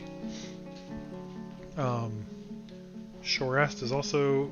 Shorast has killed 5 elves, so Shorast is good in my book. Libash has killed 3 goblins, so not so bad. And Tura has killed a troll, so we do have some decent... oh, Tura is the human who's living in the fortress. So... yeah, so I guess Ushat doesn't need to be a brewer anymore. Not a farmer. We're going to make Ushat our woodcutter and carpenter. And apologies, my dog is angry. At our other dog who won't let him walk past her. So he's a giant baby. That's right, I'm talking about you, Rigsby. Alright, so now we got a woodcutter, who hasn't drowned. So let's see if we can't get those beds made for the hospital, huh? We got some slabs being made. Oh, slabs are all done. So we need to engrave the slab. Alt-S there. Oh, look at that. 1, 2, 3, 4, 5. Really only 5 dwarves. That can't be right. That can't be right. I could have sworn there were more dwarves that were killed. But we'll go ahead and take care of it. Before they all come back and haunt us. Now we need somewhere worthwhile. Oh, look at that. Fikod has left the hospital. So it's just Vampy in the hospital now. That's good news. And she's getting water, which is, well, that might be washing. He might be washing the wounds. What is Aban doing? Aban is diagnosing. And setting a bone. Oof. And Vampy's resting, and still has kind of a mangled left lower leg. So, looks like Fikod lived through his trials and tribulations. And let's see. Can't stand, so we need to make a crutch.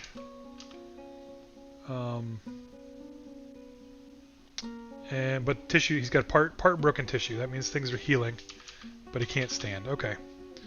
So Fikod's needs a crutch. Vampy, I don't remember if that's I think that's Dusim. Vampy is Dusim. She needs suturing. She needs immobilization. I think that means... Oh, but she doesn't need traction. That's what the traction request is. She needs a crutch. And, well, who was that? The water buffalo is starving. Where's the water buffalo?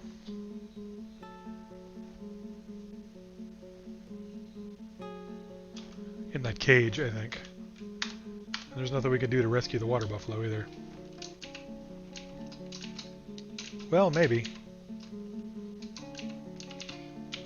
Let's remove this. No. Well, no, maybe. Yeah, maybe. There's a ramp right there. We're gonna remove those and see if we can't get the water buffalo rescued.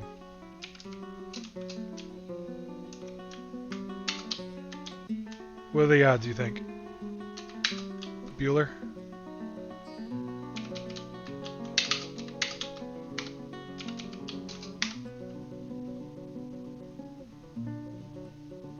Alright, we're gonna take that off. Actually, I don't think we need both of those either, so I'm gonna not remove that.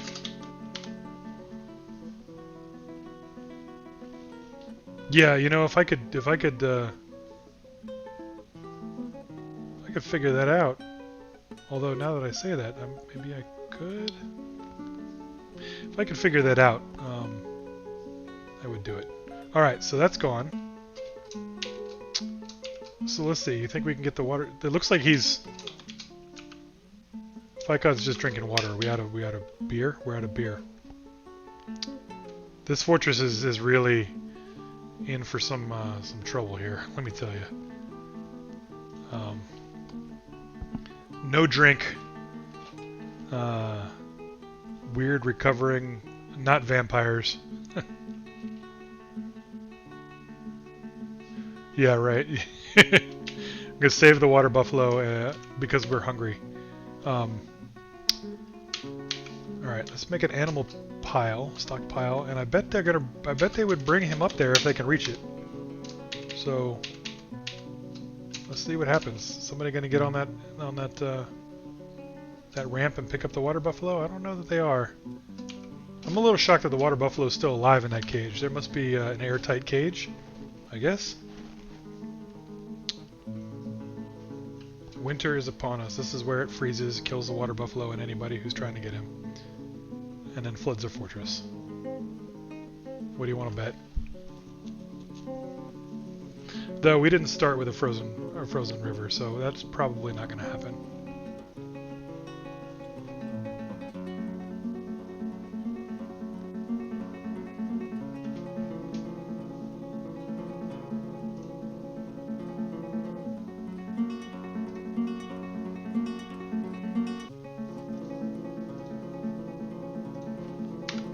Alright, that's good. Not frozen. Not frozen. That's true. We do have the door here. So it should be alright there. And actually, we're going to forbid pet passage because, you know, guarantee this area will be underwater and a cat's going to open the door and flood the fortress. Okay, so we got that going on. We got the slabs being made. We got beds being made. We need drinks. We got plenty of brewers. We do know that we have brewers. But we don't have barrels, I guess. So we're going to need, after the slabs are engraved, we're going to need some barrels. They can drink some water for now. What is that?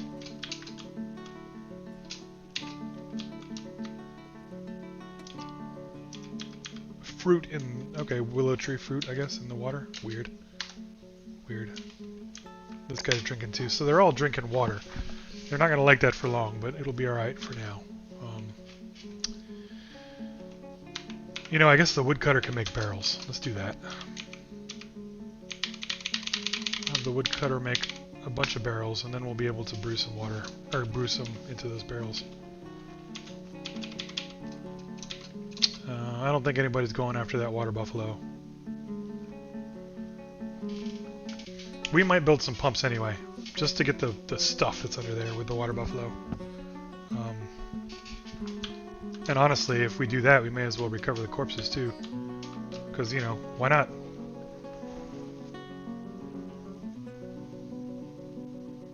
Yeah. Yeah, exactly, Sub. The dwarves, they definitely don't like drinking water. It's not their thing. Oh! You know what?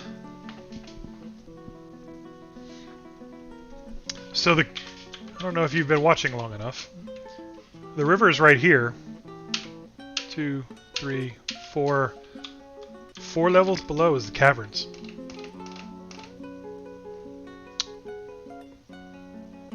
So we could drop the river into the caverns. We were joking about that earlier. That may be a project for next time. I'm running out of time here. Been streaming for 3.5 hours and it's time to feed the dogs in 15 minutes or so. So that might be, you know what? That's gonna be the cliffhanger, right? Like, y'all should come back and see me drop this river into the caverns. That's right. If I had any forgotten beasts. See, this is only the first. This is the first year. I've been at this fortress for 1 year. All this has happened in a single year. Most eventful year ever in DwarfFortress. I was doing really good too, man. This is probably the best start to a fortress I've ever had as well.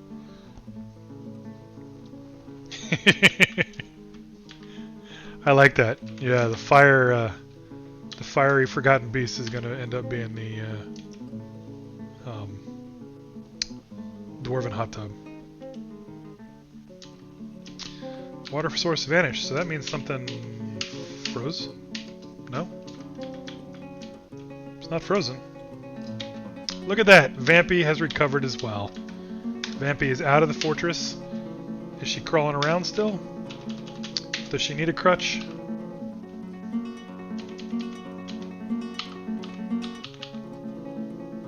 She cannot stand, so Vampy needs a crutch. We'll make Vampy a crutch.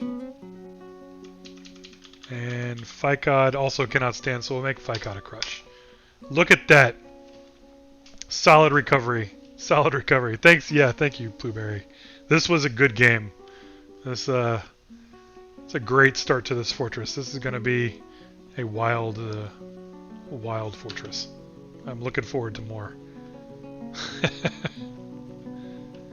Alright, so yeah, we're going to do some administrative stuff to end the fortress here today.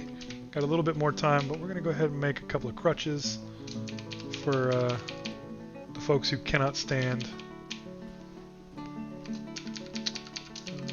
Usually I buy the crutches from the elves, but I hadn't seen them yet. I hadn't even been there this year. I might as well go ahead and make a splint anyway.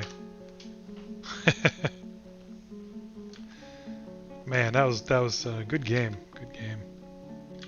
So we got that. See, we haven't even moved away from the wagon yet. They're all hanging out here on the edge of the edge of the cliffs. It's yeah, there's Phelps. There's Vampy, just chilling. She's probably crawling, yeah, crawling slowly. But we'll get them a crutch. We got fish production. We got a river that doesn't freeze, so we're safe that way. Cracked into the cavern, so pretty soon we're gonna crush the river down in there and get a nice little diversion. Then we'll really have some cliffs, let me tell you. There's no river at the bottom. We'll recover the bodies. It's going to be great.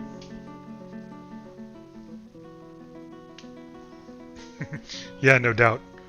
I'll make one crutch, and then the dragon's going to show up and light everything on fire. It'll probably light the crutch on fire. They have to share an on-fire crutch. Yeah.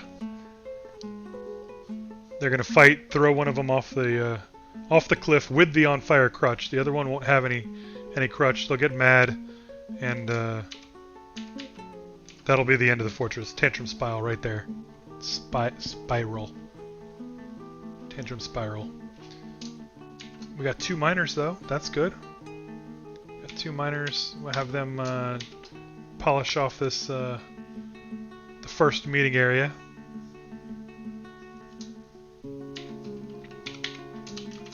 Come on, miners. This will be the... All the dwarves have been sleeping in dirt so far, like... This is not a fortress to immigrate to, man. We're not ever going to get any more migrants. They're going to be like, yeah, did you hear this? There's this fortress and, like, everybody sleeps in the dirt and, or falls off cliffs into the water. And might be overrun with vampires, but maybe not. And got to share fire crutches. There you go. Yeah, this is the dwarves that appreciate a good. Oh, this is not good. Hold on a second. Why didn't that get? There's something above that, isn't there?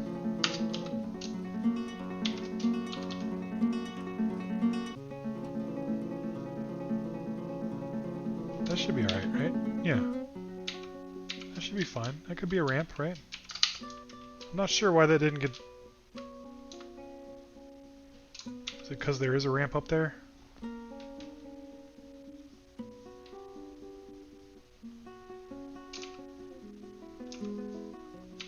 Alright, we're gonna chance it. Maybe it's gonna cause a cave-in.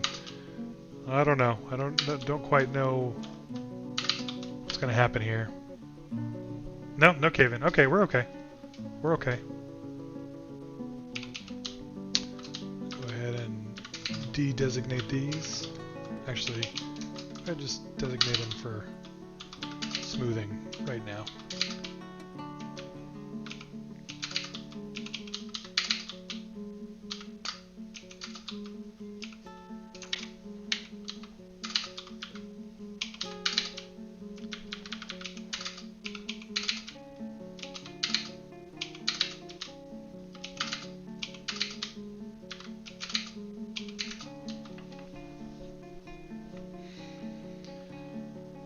The hot tub will get some of the people. Yeah, they'll probably drown in the hot tub.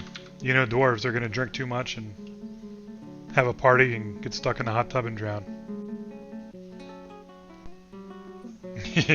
Yeah, that's true. There are a bunch of wild dwarves as well. As long as there's plump helmet wine, you're good.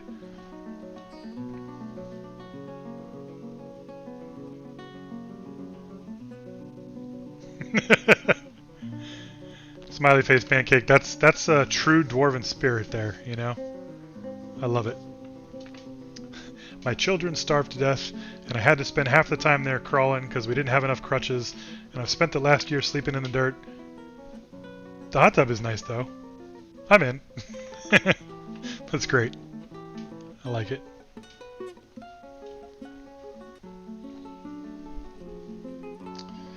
Alright, so we've almost got a meeting room. We can get everybody off the side of the cliff anyway. We don't have any, you know, piles for furniture or anything like that. Like nothing fancy here. This is... Oh, there it goes. Now the river has frozen. So watch this, yeah. I will bet you, at least based on experience, that the inside of the waterfall is going to thaw before the outside does. And, you know, we might be okay because this is open here. Previously, in a fortress, the inside thawed before the outside did, and it flooded the inside of my fortress. But we got the door, so we're okay. We are okay. But I bet that's what happens. However, that does mean that our fortress is not secure, and we do need to build some walls. And unfortunately, this is where our fishing hole is.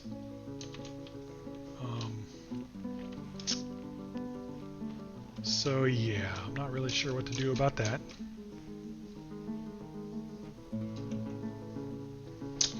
Good call.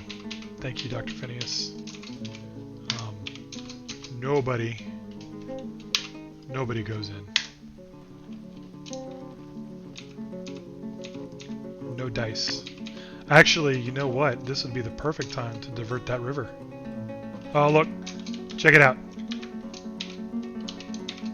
It's thawed under there. It's frozen in front. So if that happens over here... Yeah, I think we're still okay because of this. But yeah, the lower river, it froze over here. In parts, it looks like. So this must be a slightly different biome, which makes sense. I think up here in this area, and then up here it was an aquifer too, and there's not one over here, so it's definitely a different biome. So it can't drain. Actually, you know what? Now is the time.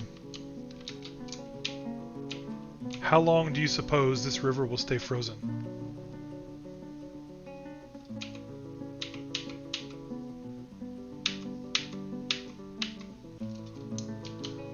What do you think?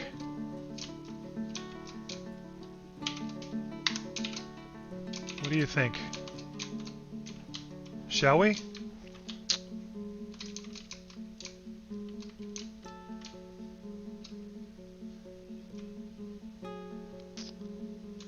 Yeah, you know what? I'm going to save that for next time. I need something big. I can't go into the next time and have the fortress be all administrative. Next winter, this next year coming up, we're going to drain both of the rivers because we know they freeze. We're going to drain them both into the caverns. Or maybe just put bridges under them so that we can drain them on demand. There you go. That's what we're going to do. We're going to set them up so that we can drain the rivers on demand. Just flood the caverns, empty the rivers, protect the fortress. And then it doesn't matter. You know what? If this river has no water in it, there's nobody coming up into our fortress. So we're okay. Alright. That's the plan. I got to run. I got a dog to feed. Thank you for hanging out for what has been the most exciting Dwarf Fortress game I have played. It's very bizarre, and I appreciate you all being here. Thank you, and I'm going to try to stream again Monday, Wednesdays, and Saturdays, so hopefully we'll see you, and thanks for stopping by.